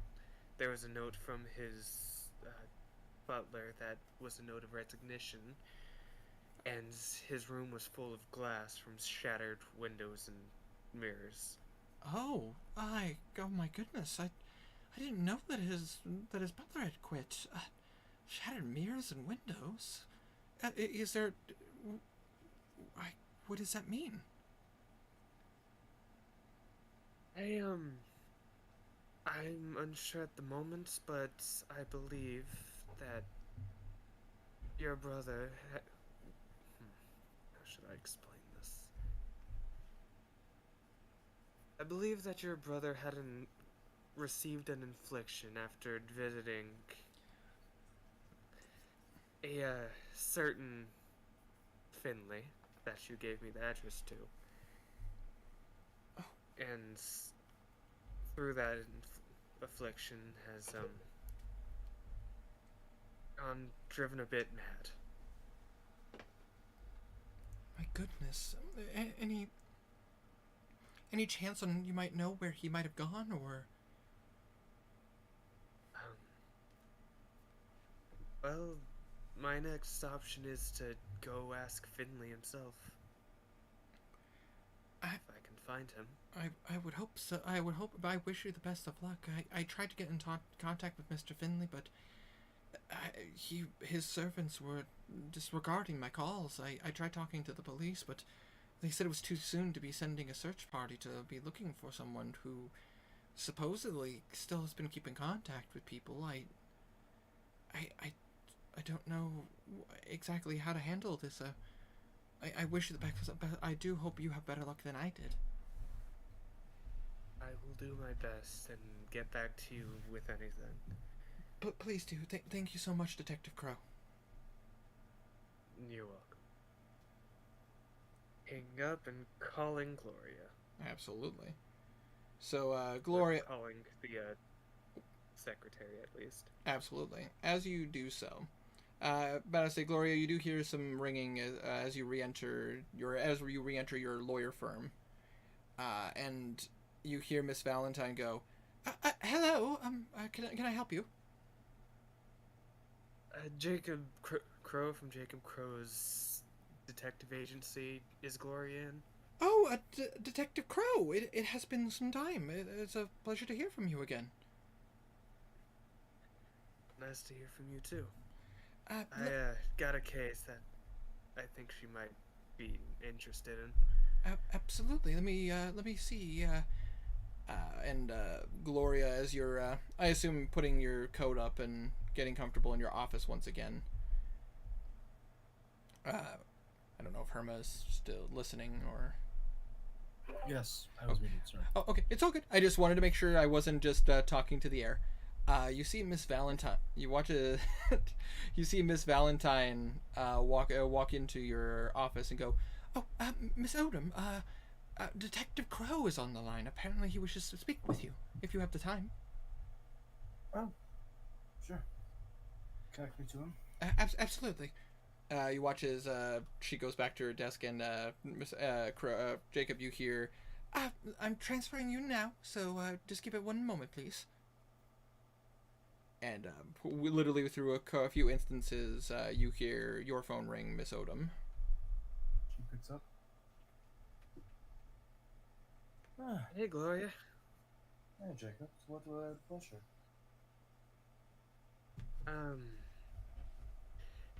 You're like big fan of occult studies and stuff, right? Somewhat. I got a case that you might find interest in and need someone with that type of knowledge to look at. Mind if I come over? Yes. May I ask this question very quickly? Sure.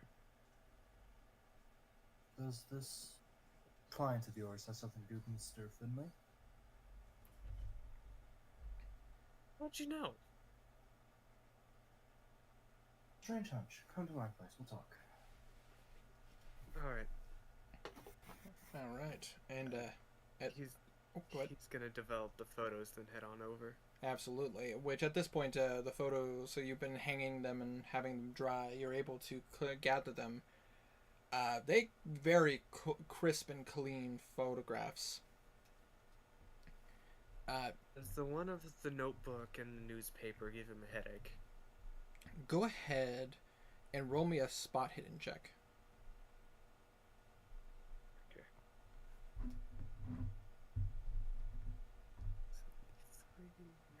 Would you like to push your luck? Spot hidden. Hold on. Spot. I pass it. I got to spot him to 75. I mean, that means that's a success then. Yeah, you look at the pictures of the notebook the pictures of the notebook, and you see those letters. But as you kind of look at the photograph, you see more letters. Ones that weren't on there when you were looking at it, like, physically.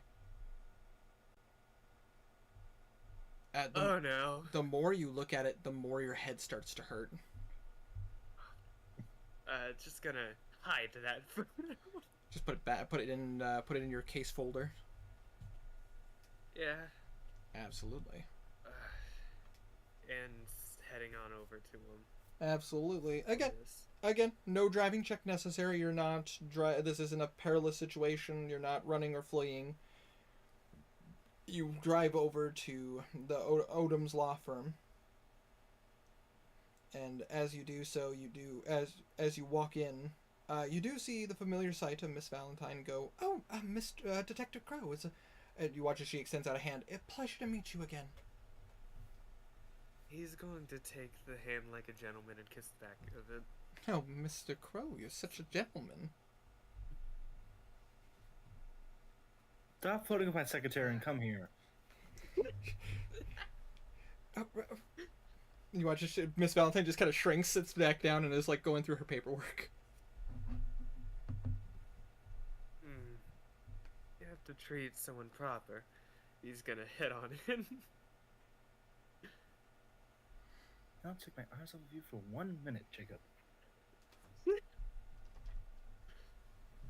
wasn't doing nothing, just treating her with respect. Mm-hmm. Get the head pat. You know, no one can beat you. Huh? What'd you say? He gave her a head pat and said, you know, no one can beat you. Thank you. Now, about this case of yours?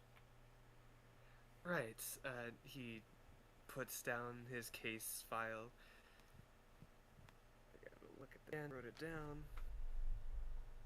Edward Finch, 6 foot tall, brown haired, war vets. He seems to have gone missing 5 days ago. Was going a bit insane. Last saw at Oliver Finch's party. Finlay. Oliver Finley, that one. Now, how thorough of investigation did you do? I went to his home, looked all around, found a notebook with frantic writing in it, as well as mirrors and glasses that were shattered. Apparently, I found photos of Finley, as of the recent dates. I think Finley might be sick. How did he look? He's going the photos that he has personal evidence of Finley showing he's been getting sicker with the bags under his eyes. Absolutely. How many photos was it? You ended up getting about 7 different photos taken over the last 15 years, and you're seeing every time you see a picture of him, based on how you've been able to like study his face, like the guy looks well, healthy, doesn't seem to be any problems with him. And as you watch it, look at his pictures, like he does seem to be getting older, as you know you would expect. The difference is that the bags under his eyes, like for anybody who's seeing somebody who works really hard or diligently or maybe even might be into things that he isn't supposed to be, the level of stress, you see the dark circles and bags under his eyes have been getting worse and worse over the years. The last one looks like almost looks like it almost looks like Mr. Finley almost put like black paint underneath his eyes. That's how bad the dark rings are starting to get.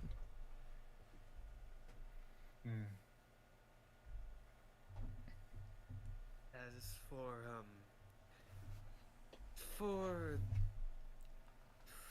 Mr. Edward, he out his notebook and flips to the page with the frantic writing, him needing to find something, and the symbols. Mm-hmm. Symbols, can I use my occult skill to see if I recognize them? Yes, you may.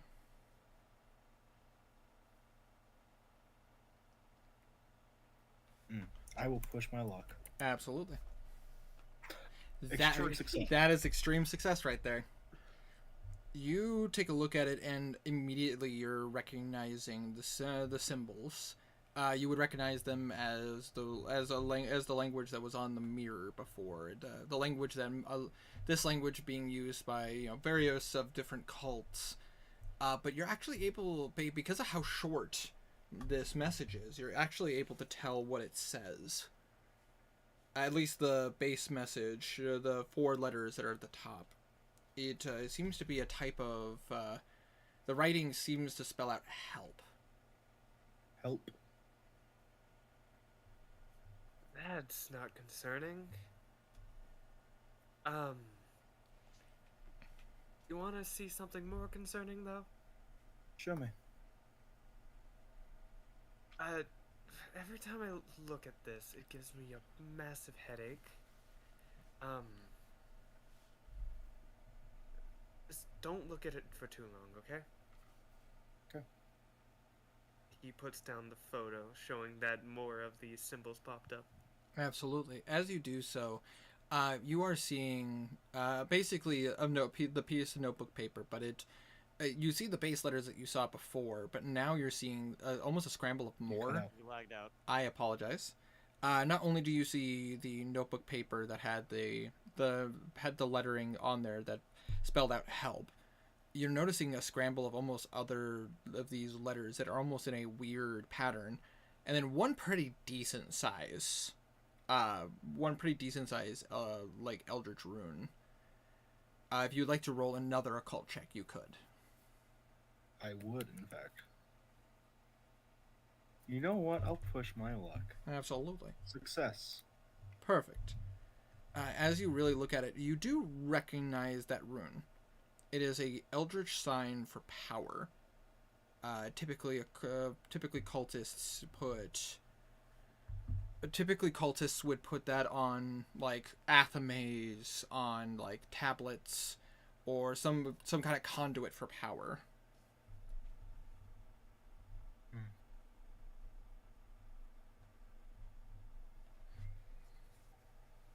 All right. Is that all?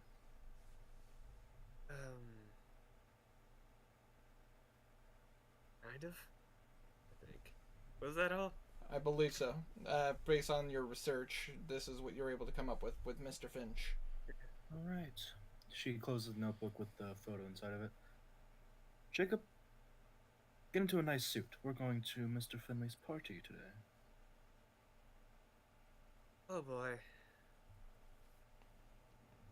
The man I buy a suit from is gone insane.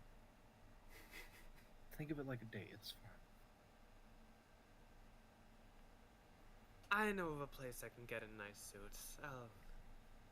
Want to meet there or meet here? Let's meet up there. Alright. So you guys split up momentarily to, I assume, get dressed up in rather nice clothing, if you will. Jacob's stealing the suit from... I figured that's exactly where you were going with this. Oh man, that's awesome. He doesn't have fancy clothing. So you broke back into Mr. Finch's house just to get the suit. I approve. It's not breaking. He's not breaking anything. You're it's just entering. It's just entering. It's fine. He's dead. Why does he need it? I mean, he might be dead. If he Probably is, dead. I don't care. Dead or insane. It doesn't matter. Same thing. Close enough. All right then. So Mr. Crow, it is a perfect fit and very, very comfortable. For a suit, especially one as fancy as this one, you would expect it to be a little tight on the collar, or maybe a little tight in the groin. But the truth is that it fits you very comfortably. This was made for me. I deserve this suit. As your keeper of arcane lore, I approve. And then Miss Odom. And he has a nice bowler cap. Damn right. And then Miss Odom, were you looking in your own private collection for clothing, or? Yes, she has nice clothes, unlike some people. Unlike some people. I don't have money. That's fair. That's fair. Alrighty. So you guys get dressed, and do you guys meet up at the manor itself, or would you rather meet up before, at a mutual point before the manor? The neutral form just before the manor. Absolutely. Because I was about to point out that it'd be really hard to meet at the manor since you're the one with the invitation, and he doesn't. Mm-hmm. With that, I'll say for the sake of brevity, easily done. You guys are able to meet up at a handful of blocks away from where the path you would go to get to the manor. And Gloria, you do see that Jacob is wearing a very nice silken 3-piece suit, kind of like a silver stripe going down the black. Very, very much shows off his figure. You stole that, didn't you? It wasn't stealing, it was borrowing. It's the same thing, Jacob. I'll As your give it lawyer, back I once we cannot. find him. As your lawyer, I cannot suggest that you steal. As your girlfriend, I think you look amazing. Thank you. I'll give it back once we find him. Good. I don't know why you're so upset. It's all the rage in Milan. Sorry, I couldn't resist. That joke was low hanging. So as you guys, I will ask this: would you guys be driving yourselves, or like in this case, in one car, would you have driven yourself, Gloria, or would you rather be or would you rather have your butler, Mr. Levi? She's gonna have her butler do it because she's got to show up in style. Absolutely, Mr. As you come up to the car, you do see Mr. Levi, about to say Miss Odom's butler go. Good evening, Mr. Crow. It's a pleasure to see you again. Pleasure to see you again too, Mr. Levi. Yes. Attending the soiree that Miss Odom is. Yep, she needs someone to be next I to need her. a +1. Absolutely. About to say, we are heading to Dresden Manor, is what it's called. Dresden. I believe so. Absolutely. She was her invitation to double check. Yes, that is exactly what it says. We went to the wrong manor. How could you do? God damn it! This is Crescent Manor, not Dresden Manor. God damn it! No. This is Durian Manor, not Tristan Manor. No wonder why it smells.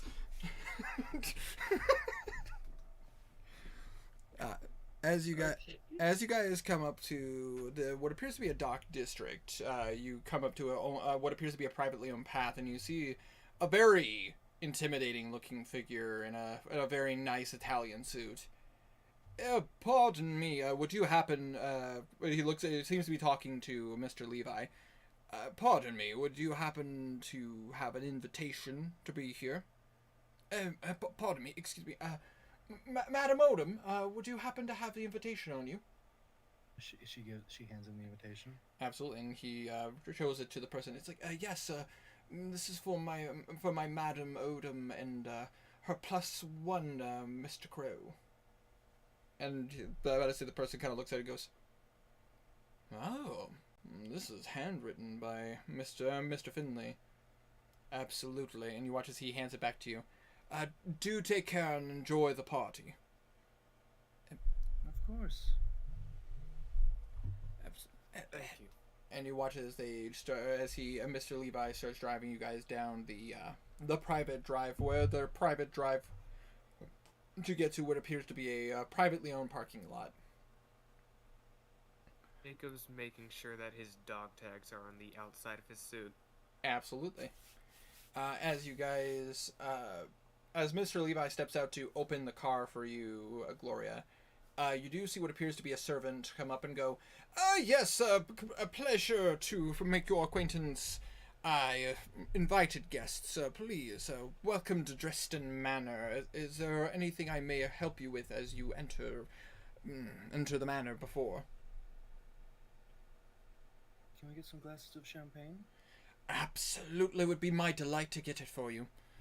And you watch as he kind of goes over to what appears to be like a nice little servant's quarters, and you see Don't drink too much. You see two nice glasses.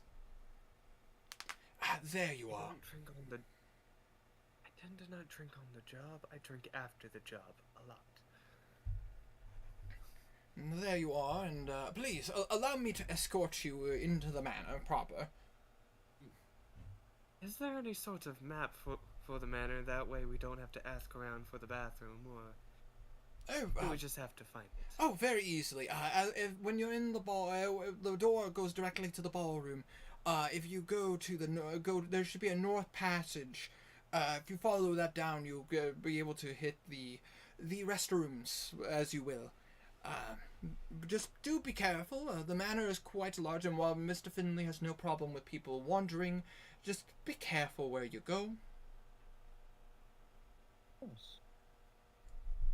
We wouldn't want to be mistaken for some dirty, low-down thieves. No, This is fine establishment. of course not. Of course not. Just being. I'll fight you.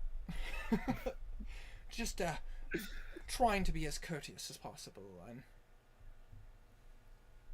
Thank you, good sir. as he leads you guys to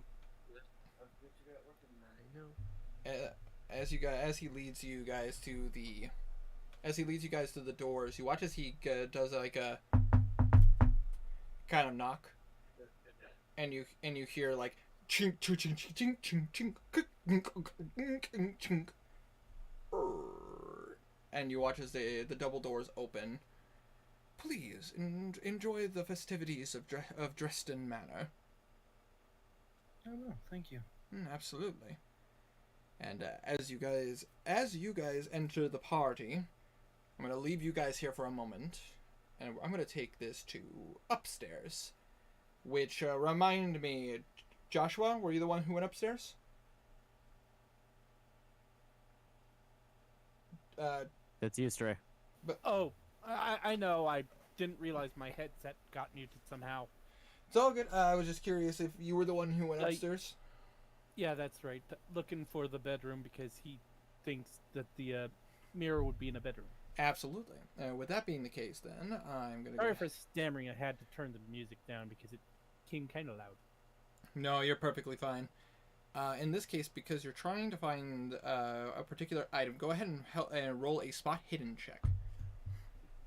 All right. Brain lagged for a moment. Absolutely. Oh fuck. That is 5. that is a critical success. Yeah. Basically, you as you're like looking around, it doesn't take you very long. You do find some rooms that seem to be like kind of like trophy rooms and like showrooms. As you do open one, you do hear, "Oh, Mr. Thompson, you can't do this," and you just immediately close the door. Hold on. There's music coming from somewhere. Oh my, how frivolous. He will blush, but he will take notice of the name. Mr. Thompson, I remember that for later. Yeah. Yep. Possible blackmail noted. Mr. Thompson is cheating. Yeah, you watch as you continue on, but you do eventually find what appears to be a very nice room. The lights are off. There does not seem to be any candles lit.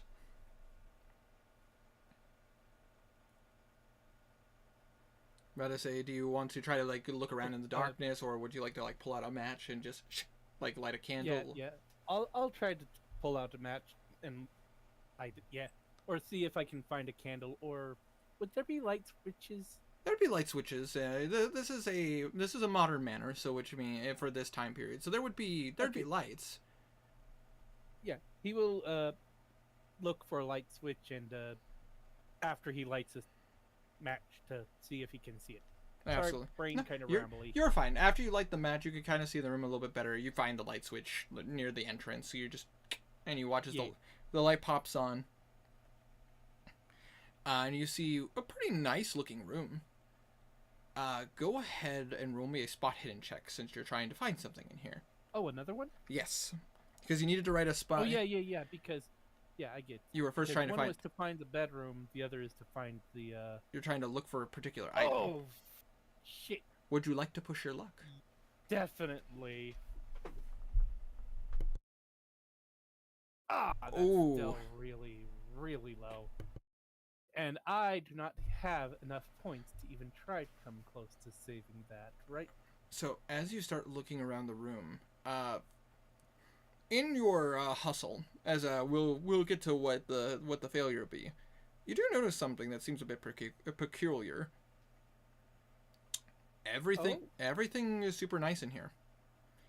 The bed is very the sheets are tucked in. The room looks impeccable. You get the sense this person has a servant. It's very clean. It does not look lived in. Like, you would know as a person, like, and even above game, you as a person would know, like, what a room looks like when it's been lived in. Like, even the bed would have a crease of, like, where somebody might have been sleeping in, even if it's been cleaned. Yeah. This room does not even look touched. But... Well, that's peculiar. And as you were looking through,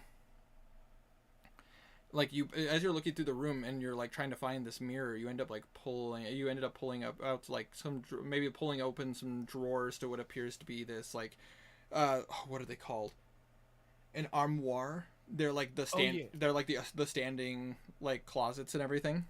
Yeah. Wardrobe kind of armoire thing. And as you do so, you hear a kink, and you end up seeing as it starts to tip. Oh, fuck. I would like you to roll me a dodge check, Okay. which I know What is dodge check? Dodge. it should be underneath. Ah, shit. Yeah. It's average, so. He's not the most agile guy. Yeah, it makes sense. Oh wait, it's half dex. It says, where would my dex be? Oh, my dex is 60. So it would be you rolled a 31. Would you like to use a single luck point to succeed? Wait, yeah. Let's say you can, if you want to mark off one luck point, you could succeed. Gotcha. I have a lot of luck points still, so yeah. Absolutely, and it's 1 point. What could 1 point mean? What could 1 point do? Exactly. So go ahead and mark off one of your luck points. Obviously not from your total, but from your current. Oh yeah. Kind of works like HP basically, or any other stat. You reset it at the end of the thing. Exactly. Well, not HP, but you know what I mean. I know what you mean. It's cool. It's cool. But yeah, you use one luck point and you're able to succeed. The armor falls over. You're able to dodge. You don't have to worry. You don't hurt yourself or anything like that. But it does make a loud noise. Oh fuck. Would Can't probably hide this. I mean, you're hiding a fallen armor. It seems like the leg snapped. Shit. Oh, that's a good idea. Yeah. If the leg snapped, then, it's not your fault. Also, you can just, like he said, be drunk. Yeah. Try and sue him for nearly getting crushed. Oh yeah, we forgot to do the ping. Yeah, I forgot to. That's my bad. You're welcome. Thank you. What would you like to do? You know what? Yeah, Joshua's going to pretend to lay down on the ground drunk. Acting drunk. Absolutely. So you lay down on the ground and just like let your head just kind of roll a little bit and look like he fell next to the dresser or armoire. All right. Well, not look. You know what I mean. Lay kind of close, like he fell with it. As you do Sorry for my words, kind of scrambly. Head not quite right. As you hear as you do that, you do hear a door open, and then you hear a door slam. You hear some noises down the hallway, and as you lay there next to the armoire, not doing anything, the sound eventually goes away.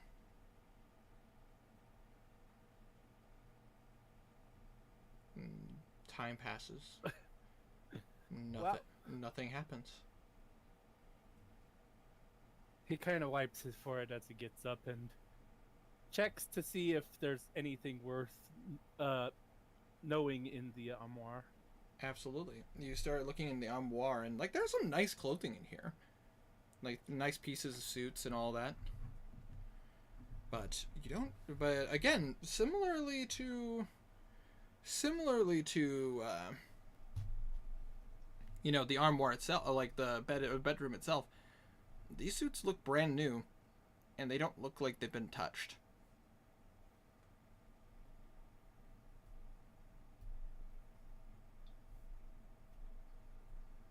Okay, he will take notice of this and he will sneak out. Alrighty, go ahead and roll me a stealth check.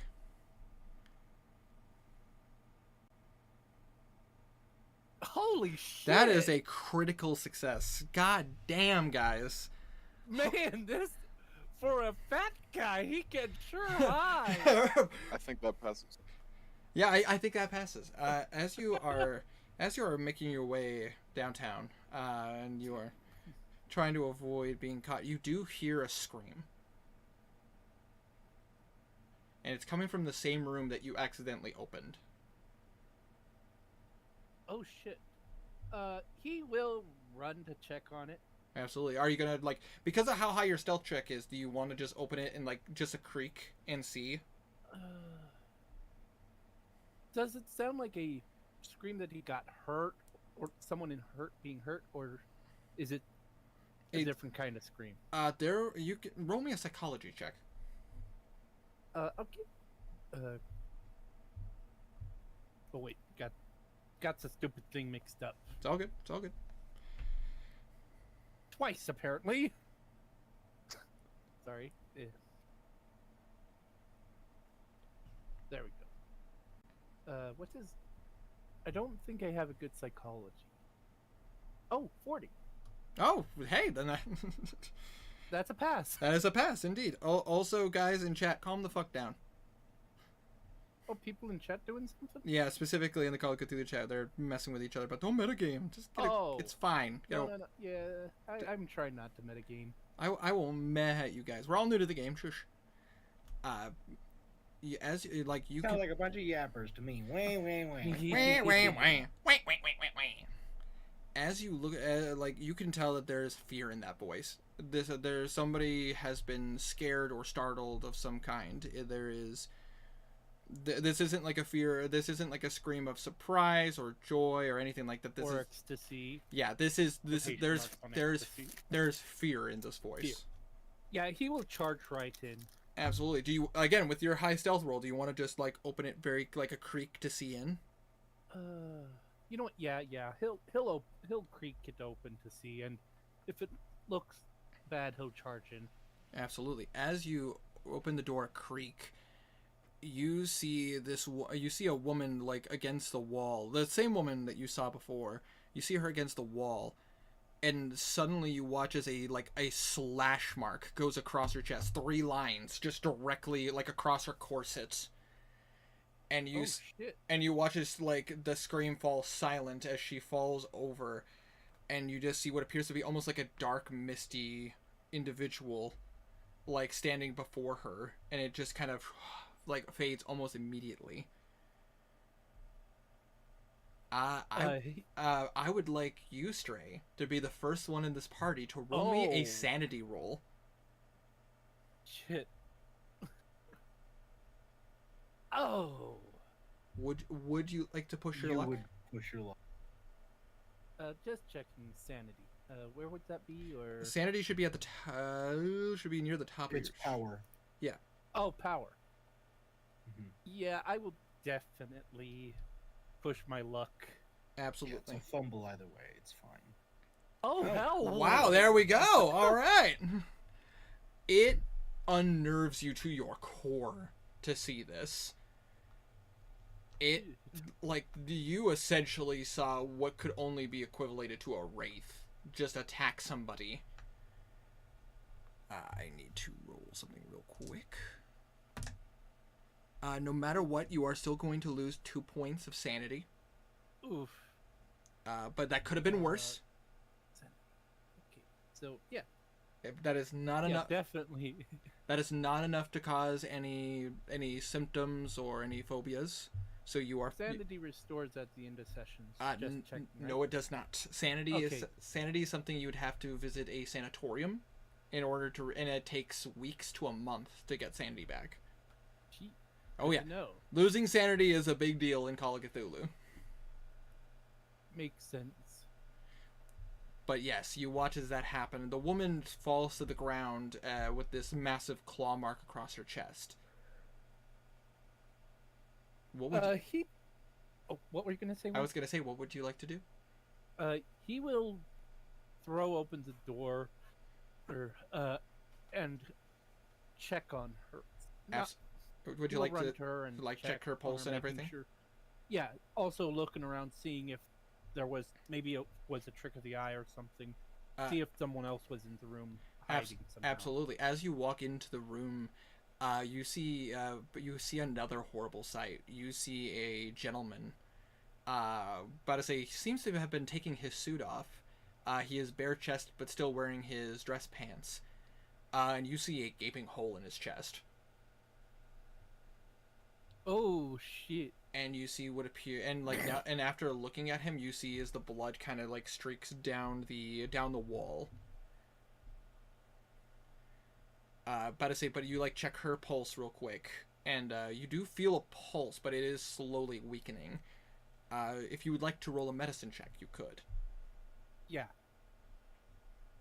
My brain just shitting on me. You're fine. Oh, what is my medicine check?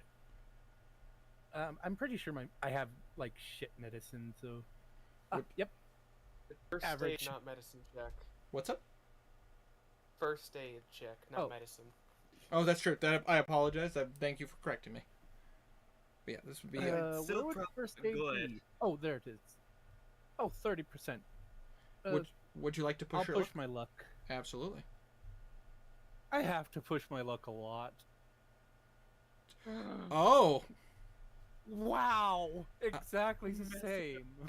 as you try But, yeah, as you try to put pressure on the wound to try to like to stop the bleeding. Bleeding, or slowly bleeding. You watch as like her eyes kind of roll back a bit, and almost like she like looks at you in fear, and then suddenly you feel like a pressure on your hand, and then the grip gets weaker, and you watch as her head just kind of falls backwards. I would like you This to. is where you pick her up and run. I would like you to roll me another sanity check. Yeah, that's fair. Damn. Wait, yeah, that's a failure. That's a failure. Oh, Would no, you? wait, no, that's a That's that's a failure. that's a failure. Would you like to push your luck on I this? will. Yeah, no, I will Or would take a point of luck. I mean, well, yeah, point of lucky. you just use a point of luck to like, succeed? Yeah. Oh, point of luck, not lucky point. Absolutely. Yeah, You are still going to lose another point of sanity, fair. and because you've lost 3 points of sanity, you do gain a temporary phobia. Fear of blood, I'm guessing. Or wait. Where would I put that? Phobia. Phasmophobia. And you get Fun game. Phobia. because you saw this individual come in and out of existence, you technically do have phasmophobia. You have a sudden fear of ghosts. Something that's there, something that's not supposed to be there, but somehow was there. Hold on, I'm gonna roll for this real quick. For the next 2 hours, you're going to feel the need to almost like, kind of like move your hand over an area just to make sure nobody is there. All right. He will pick the body up and run to the public. Absolutely. Run to the main room, saying someone's been murdered. Absolutely. We'll get to that. We'll get to that in a moment. All right. But I say downstairs. Little John. Oh, So you it's the Pope. I King. mean, no, I'm not that character this time. you're not Belwraith. You're Oh. Little John. I'm only a monk. So you decided to go downstairs. Yep. But I say first things first. Going down the stairs. It's dark. There doesn't seem to be a lot of lights here. There are some candles if you wanted to take or wanted to light one.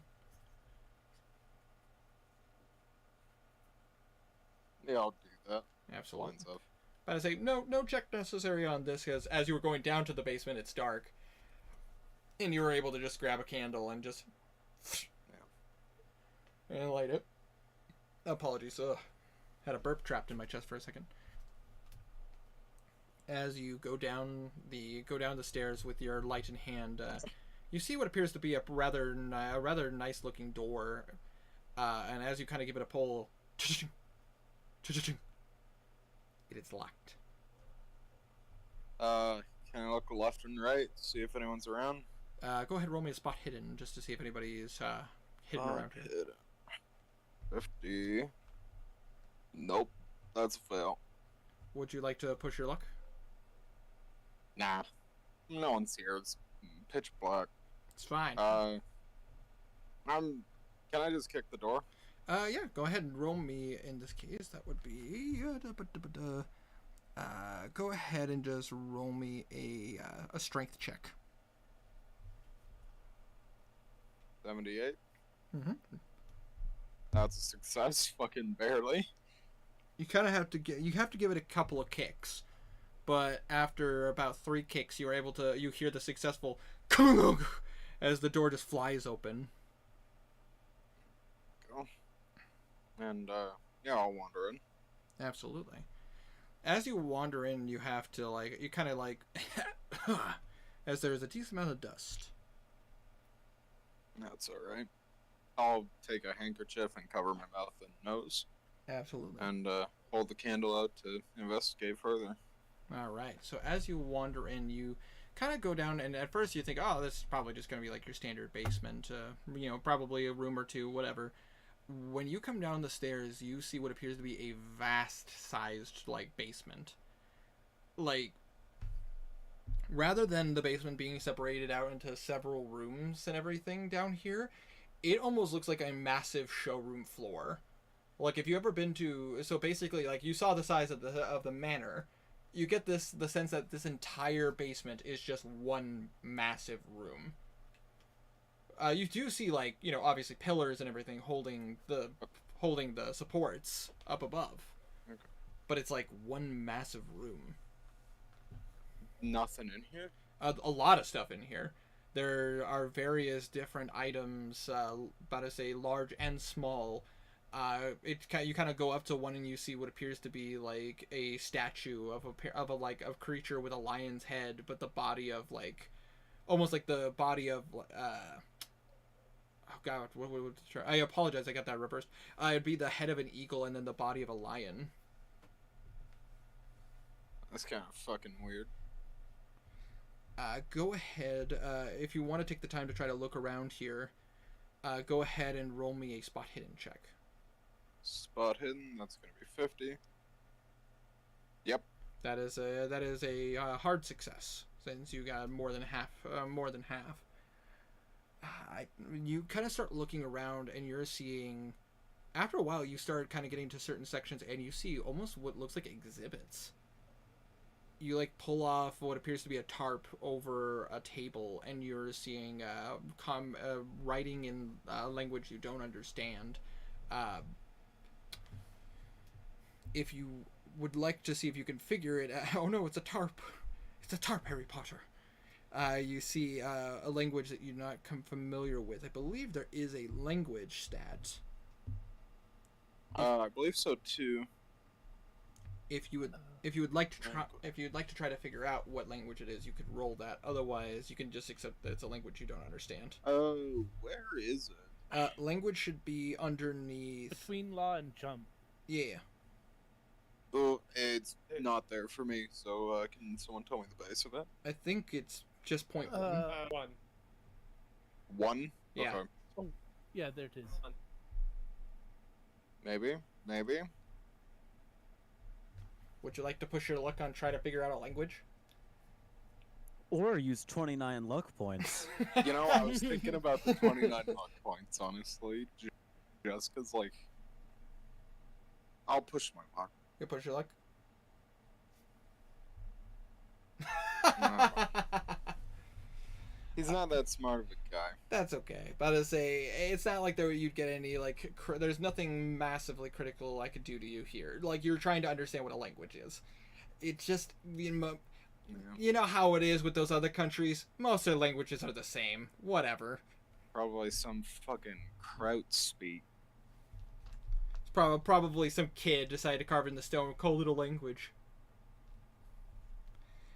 But unfortunately, you do not recognize what this possibly could be. But you do see it's a table, like a stone table, and you're seeing what appears to be visages of various instruments, sharp instruments. Yeah, I've been thoroughly wigged out. I'm gonna head out. I'm calling this shit off. I'm done. You gotta back out and come back up the stairs. Yeah, I'm gonna start just shutting down this whole operation. I'm gonna find Jesse pretty quick. Absolutely. So you start making your way back, and you hear steps coming down the stairs. I'm gonna like hide like beside the door. How many people can I hear? It appears to be the sound of 2 people, from what you can tell. Only 2? Only I got 2. that. Only 2, from what you can tell. Would you like to? Alright, bet. Would you like to roll a stealth check? Yeah, sure. That's gonna be 40. Okay. Shit, I'll spend the 7. Spend the 7. All right, so that is a success. Just give me a second to pull out my calculator. 37. All right. Alright, yeah. So with that, nice. I stick them out. Ah! Anyways, so with your success, you're able to hide behind the door as you hear the footsteps and you hear, my word, I wonder what might have caused this. And you see what appears to be a servant, just kind of looking. And you see another, what appears to be a well-to-do individual. He doesn't look like a mafia member. He just looks like a guy dressed in a very nice clothing, and as well as this butler of sorts. I don't know what could have happened. It looks like the door might have been kicked in. No matter. If that's the case, I will make sure that everything is safe down here. Just make sure you be careful going back up. It could be very very slippery. Yes, thank you. Are you sure you have this okay? Absolutely. Mr. Finley hired me for a reason. I will make sure that his personal collection is safe. Okay. And you watch as the butler starts going up the stairs, and you see this well-dressed individual. As he kind of looks around a little bit, and he pulls out a match. All right. As he lights it, I want to choke him out. Oh, okay. In that case, you're gonna try to hit. Are you gonna try to just like kind of get behind him and start like choking him? I think I already am behind him. Yeah, you are behind him, but you want to like try to like put him in a chokehold and everything. Yeah, specifically with strength, if I can. Absolutely. Go ahead and roll me a strength check in this case. It's going to be a. What the fuck? I'm pushing my luck. Okay. He is. I am going to roll for him as well because this is. That's a success. How high is your strength? 78. 78. Okay, so this is a standard success. This individual unfortunately does not have the same level of strength you do. And as you sneak up behind him and you just wrap your arm around his neck and start pulling backwards. He starts to try to fight you. Go ahead and roll me a D3. A D3? Yes.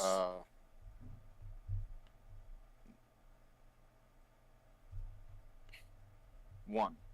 Okay, and your strength is a 1 if I remember correctly. For your damage. For your damage. My build or my damage? Yeah, for your damage. My build is a 1. My damage bonus is a D4. So go ahead and roll me a D4 to go on this. Okay. You're a bulky dude.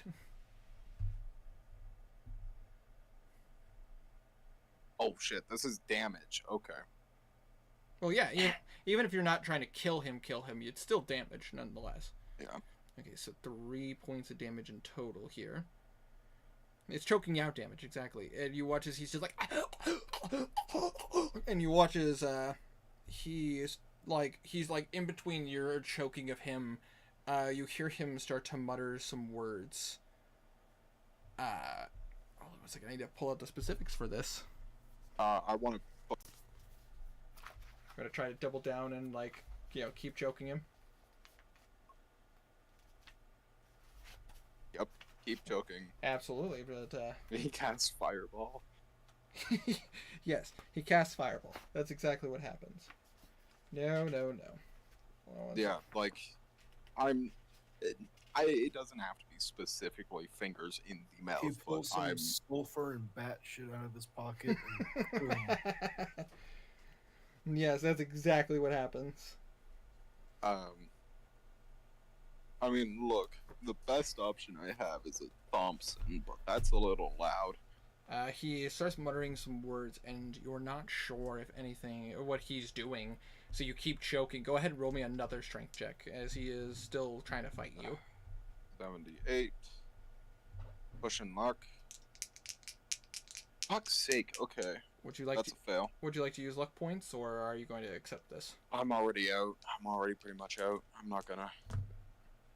Well, that is a success for him. So as you're like choking him out, you watch as he's like he kind of is able to wriggle his way, and because you pushed your luck, this is a fumble. You watch as he drops down and he kicks you in the groin. I'm gonna roll damage. You take 2 points of damage. I lost those in the war, idiot. I think I got cut out for that. I lost those in the war, idiot. Yeah, I heard you. 2 points of dick damage.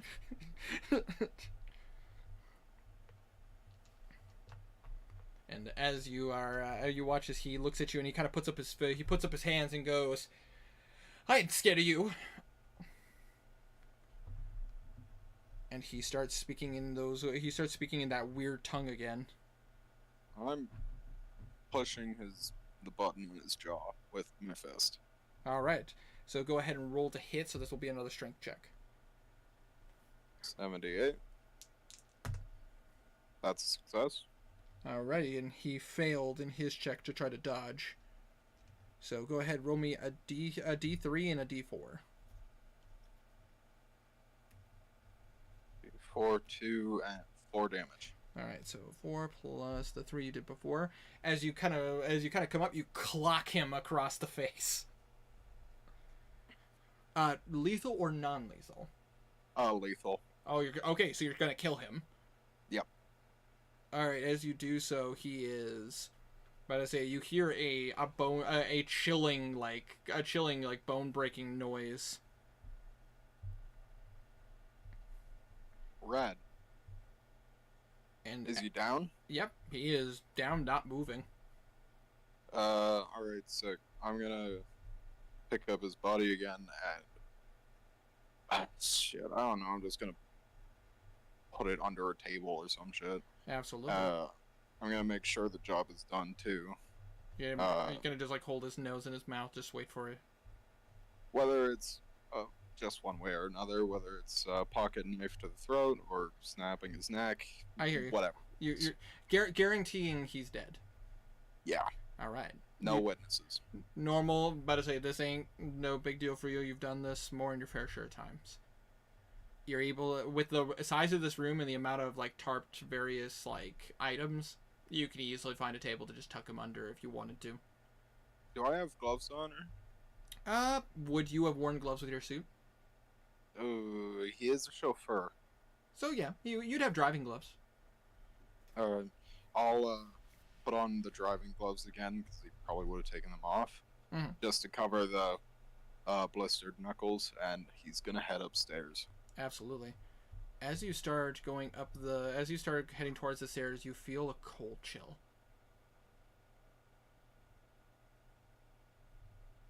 You kind of feel almost as if like something just like almost like someone breathed down your neck. Just keep going. Absolutely.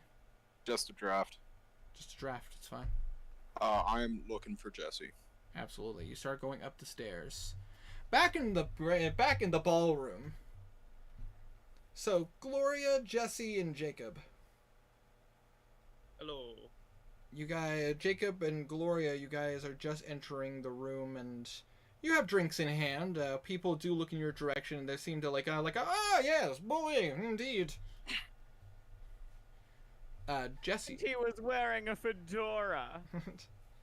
Oh, shameless with that outfit? No. Hey, boss. Exactly. Yes? I hate to interrupt, but it's time for us to get gone. Did you find what we were looking for? Close enough. I apologize, lads. I will be taking my leave now. Absolutely. Oh, that's a damn shame. Well, it looks like we have some new friends. Hold that thought. You too. A pleasure. What brings you to this soiree tonight? John's gonna put his hands in his pockets. Absolutely. He does. This individual looks at you, you, Gloria and Crow, as you're walking in with your drinks, looking snazzy. Crow's What gonna take. Sorry. I hate to interrupt. Would I recognize either of them? Better say. Uh, Crow's wearing dog tags. It's true. So maybe. You see what appears to be a woman who's very, very well-to-do, better say well-dressed, very much somebody who can hold her head high, and you see what appears to be escorted by a gentleman in a very nice-looking suit. Definitely a different style than you've seen before. And you see him wearing it, but you do see one thing that seems a bit peculiar. He apparently has dog tags that he has just sitting out on the front of his tie. He is covered in scars and wearing dog tags. Does it have a rank? Can I see his rank? If he's not trying to hide it at all, I mean, you'd probably be able to see it. He really isn't. What's his rank? Tiny. I don't know the ranks of the military. Hold on. You don't have to know, just like low, middle, high. Medium to high. He that served his time and served it well. Alright, fair enough. But he'll give him a bit of a nod. But a pleasure to meet you two individuals. What brings you to the party so late? The party's been on for for at least the last half hour. Wanting to make an entrance? Oh no, just caught up in the office for a bit. Figured I'd unwind. I could understand. I was just speaking to my friend Mr. Casey here. He's been very insightful. Quite a delightful conversation, eh, Casey? Wow, you're muted. Pleasure. What are your two names, per chance? Jacob's looking at him. Can I roll, history? See if he knows Jesse? Roll a psychology. Well, actually, no, in this case, because you were looking at this person's face, trying to piece them together. Go ahead, try rolling me a history. Little John and Jesse, see if he knows them from his time. Since, I guess both of them were in the military. Only John. I John. think Oh. John was. I'm looking at I don't John. know about Jesse. Go ahead I'm and... pretty sure Jesse's just a forced mafia mail. boss. Jesse's just a mafia boss. No I'm big just deal. a mafia boss. I'll roll for both. It ain't much, but Both it's of those honest work. succeed. Both of those succeed, both under half. Well, the first one under half, the second one is success. This Jesse fellow looks a little skeptical. You probably met someone like him. Oh, sorry. Casey. Sorry. fellow. This Casey fellow seems a bit interesting. This is revenge for Daniel. I'm gonna say Oh, you watch. God, it's like nails on a chalkboard when you say it. I'm, God, I hate it. I'm sorry. Anyways, you've seen people like Mr. Casey before. You're not quite sure if he's scummy or if he's just another normal rich person. Sometimes it's hard to tell. But as far as John goes, you feel like you might have met him before. He definitely shows all the signs of being military. More than likely might have bumped into him in your time overseas. Met more than your fair share of guys over there, so... I see we have a fellow vet in our presence. My name is Jacob Crow. Do Nice I to meet recognize the name? No. That is a history check for you. Hold on. Can you- Alrighty. Hold on. Repeat the last 30 seconds. Jacob kind Oh, of for fuck's sake. recognized you and then said his name. Yeah. That's Okay. about My it. history's very low, so I doubt this is going to succeed. You know what? Fuck it. I'll spin the 4 luck points. Absolutely. So mark off the luck points. you've heard of Jacob Crow. Jacob Crow. And then it kind of takes a second, and you realize Detective Crow. There is a detective that has been looking into various cases. He is not somebody that your family has ever bribed before, but this is a guy who doesn't seem to stir any trouble per se with any of the families. He Hey, knows his detective, place yes? to an extent. exactly. Yes. I think I've seen a few of your newspaper articles. Well, glad to know that my name's getting around. Just brings up good business. It's Casey. What are you doing here? Oh, just perusing. I got an invitation to the party, and I haven't been here before, so I figured I'd go ahead and see what it was all about. I've heard that these things have gone on for quite some time, so, exploring my options. Sounds about right. All right. Either way, it's very interesting to see a detective invited. Did you do a case for Mr. Finley or of some sort? Some sort. No, he's my +1. I'm Gloria Odom from. Oh, Gloria. you're Miss Odom. You've been the one handling some of those high collar cases. Yes. Miss Odom, the way you handle yourself in court, may I please say, bravo. Your previous case, you were able to debunk that embezzlement cause. Just absolutely astonishing. You were able to find all the proof necessary to verify that. Supposedly it was a slam dunk case. He looks over to you, Casey, and goes, "It apparently was a slam dunk case for the offensive, but Miss Odom was not only able to verify the information, the way she was able to handle herself in the courtroom, supposedly just phenomenal. It's a pleasure to meet you." It's always a pleasure to meet someone who regales my work with such fine words. Well, I unfortunately have never had the pleasure of making your acquaintance, but it is nice to meet you. Sorry for cutting you off.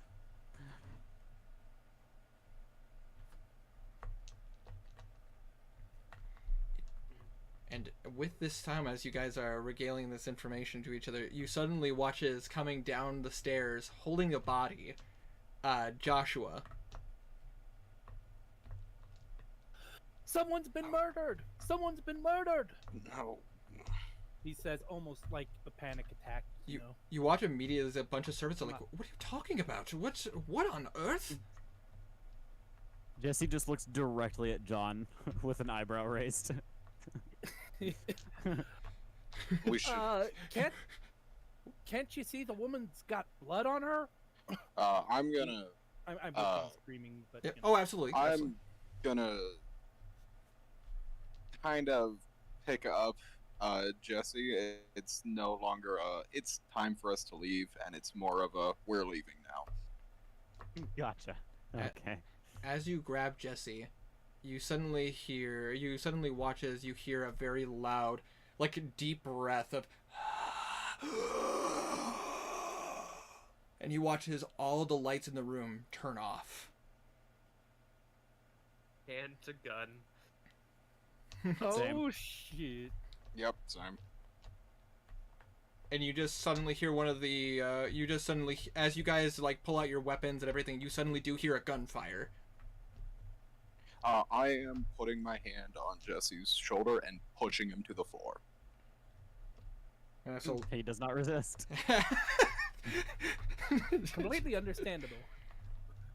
Oh, and He's kind of used to this at this point. and you guys start to hear screaming. And Joshua, you hear a familiar oh shit!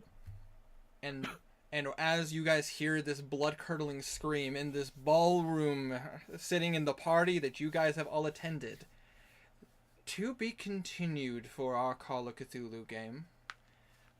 It seems like since it is getting a bit late for you guys, especially for you, Agreed. We can keep going. Nah. especially for you, We can Tiny, keep because going. it's just about midnight for you. I feel like this is a very fitting end to our very first session of Call of Cthulhu. Agreed.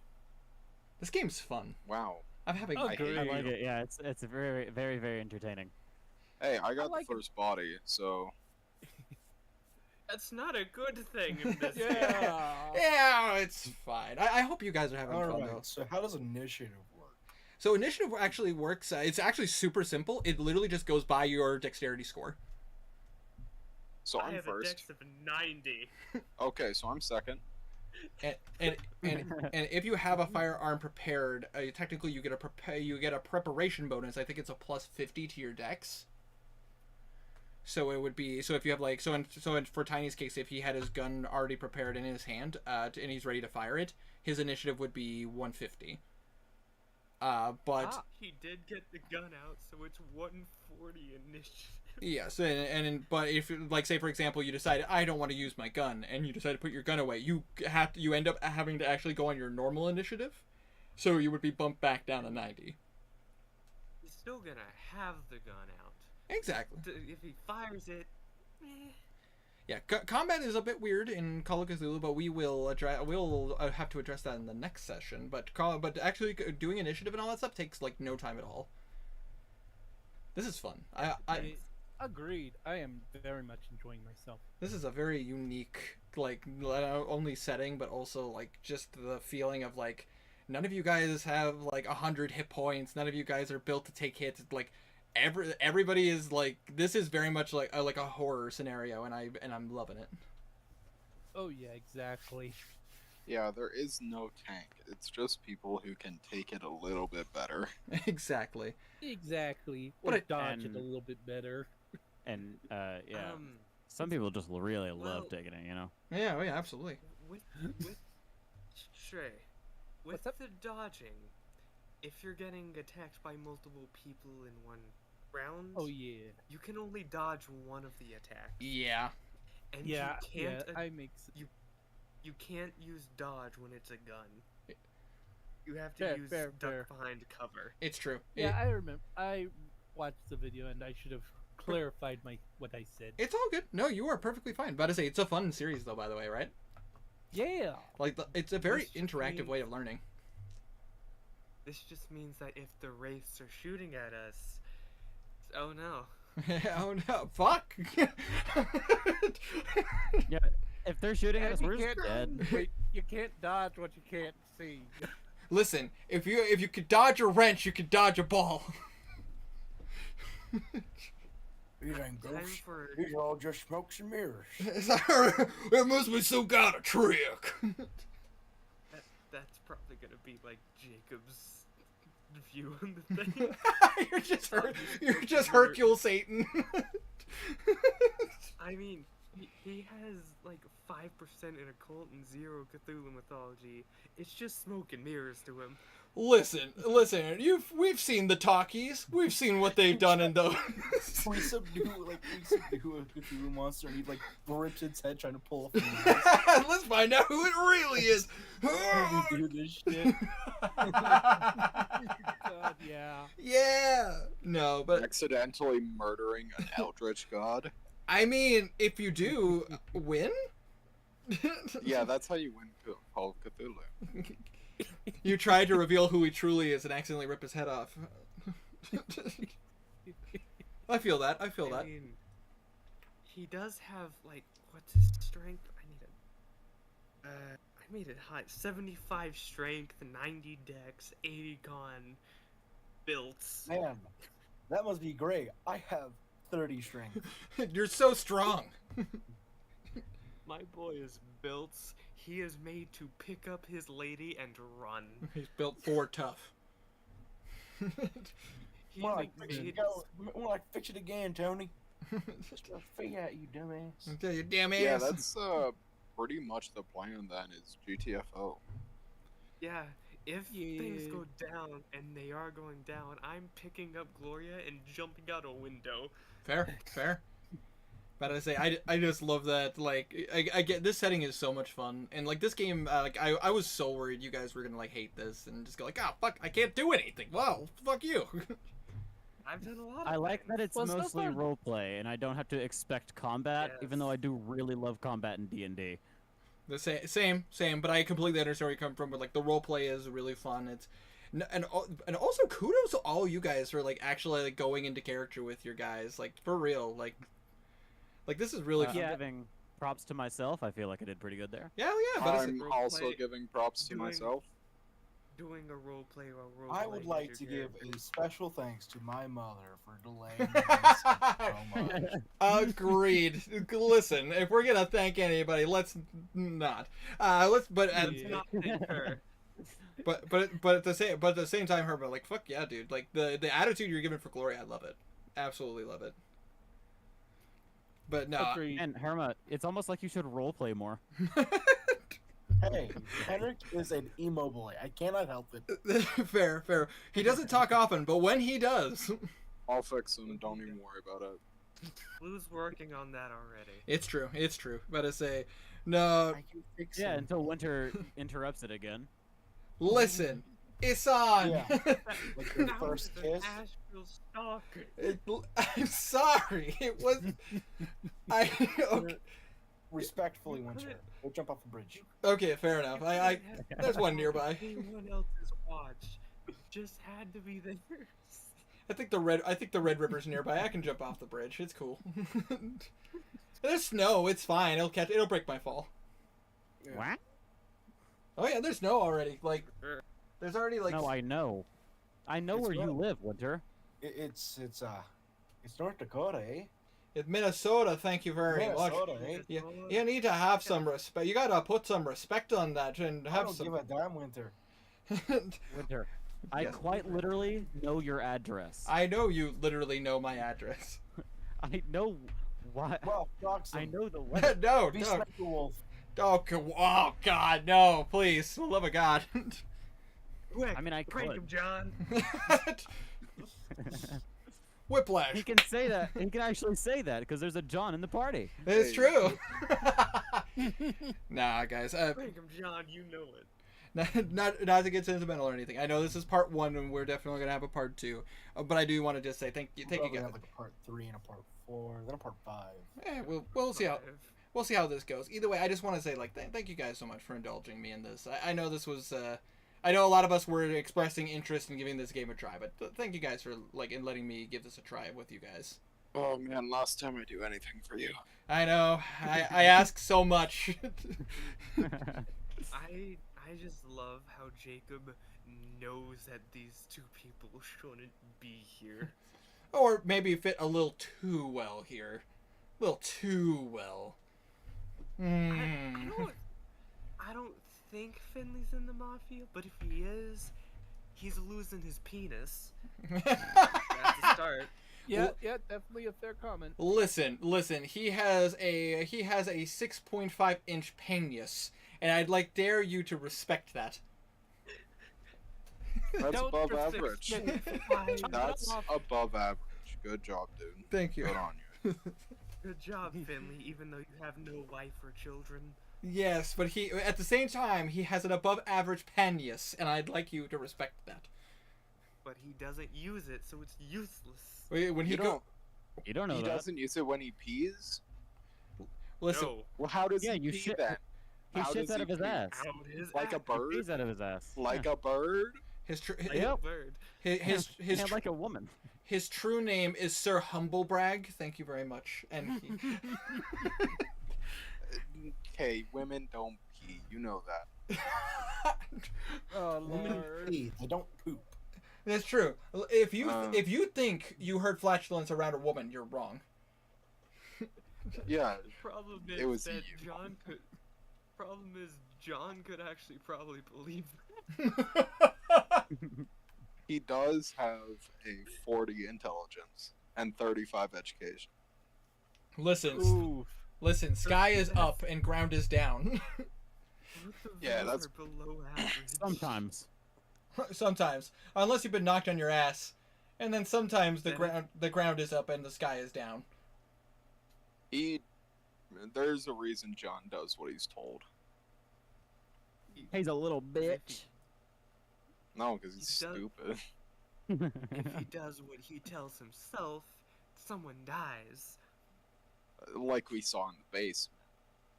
Usually, We don't talk about what happened in the basement. we talk about what happened in.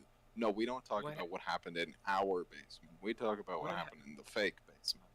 What happens in the basement stays in the basement. Okay? Exactly. Exactly. Dude, I was hoping you would be like poking around down there more, but at the same time, like, you made. Yeah, it's just like my reasoning behind it was like John is seeing all of this shit. It's a giant ass room that suspiciously has all this weird, sharp bullshit. Yeah, this is probably some satanic bullshit. Let's not be here anymore. Okay, This will- this is either satanic or a sex dungeon. Either one, I don't want to be here. I'm not here. My boss isn't here. Good luck, Josh. We're out. Then Joshua had to come down the stairs with a dead body. Make the whole fucking thing worse. God damn it. We should keep going, honestly. No, We could keep going. Not- What? not tonight. But So- I say, So, Wait, do we level up then? yes, There is no leveling up. yes, you leveled up. Congratulations. What do I get? How do I level up? You get a gold Nothing. sticker. Oh shit. I don't have any. Can you send them? Yes, I can send. there Her Herma's 100% there correct. aren't though. yeah, there aren't levels specifically because it isn't made to be lasting campaign. No, there are like if it was a series like a full on like series if we want like if we were doing this in like multiple parts and all that stuff and like say for example like you can do like improvements and stuff. increase and decrease stats with improvements, but there isn't any levels because what would levels give you? You know More Other than health. maybe more occupational points. exactly more occupational points, more points towards your skills. But no, there is no increasing your HP. Your max HP is your HP you have right now. The only way Yeah. Now and forever. the only way Okay, so the only I way got- the only way it could increase is if you increase the stat that would give you more health. I got a question for you here. So, Sure. on the Thompson number of attacks, it said 1 to full auto. Yes. What would that mean mechanically? Mechanically, what that would mean is that you would get multiple rolls in a single attack round, where basically, like, on your turn, you could fire, like, 5 times, if it was, like, full auto, depending on... But if you go full auto, the more times you fire, the more penalty dice you're given. Bingo. And that ends up becoming a possible problem, because fumbling could be, very scary. Okay, It but is like a D6 per shot. I that's think. dumb. That doesn't make sense. Oh, no, it makes perfect sense, because it could instantly kill you. Yeah. Listen, I mean, yeah. listen. From a balance standpoint, it makes sense. I don't From know. a- I don't know how to tell you this, Wanderer. Guns are dangerous. Nah, Guns Nah. kill people. nah. Irma puts them in his kid's room, so like we're good. Everything good with Wanderer, by the way? Is everything good with Herma, by With the way? me? Yes. I think he just left because it's end of session. Actually, he just messaged me. Uh oh. He wants to talk to me. He wants to talk to me about something, and I'll talk to him in a second. But I am gonna end the stream. But I just want to say, just for stream wise, this is at the end of part 1 for pull of the Onyx mirror, and I am very excited to see where this goes into part 2. Again, thank you guys so much. That's the name. Yep. I heard Onyx Smear. Let- Pull of Black I Mirror? didn't know it I was think. Onyx Mirror. Ooh, we should change the name. We sound like a ripoff. Yeah. Enough. How about that? Huh, funny. Either way, Oh, you want to play the penis game, huh? I Oh, can't. I'd win. I can't- Oh, Jeez. God. You would win. I have a house full of people who are sleeping. I can't. So do I. Won't fucking Ooh. stop me. I can't believe though this is Call of Cthulhu pull of the Onyx penis. Pull of the Onyx. Penis! You people are You people have a less abusive family than me. Fair. Well, to be fair, if I was living with my folks, that'd be a bit different. However, if I was doing this when Abby was trying to sleep, she might actually come in here and point and laugh at me. Pretty much, very much.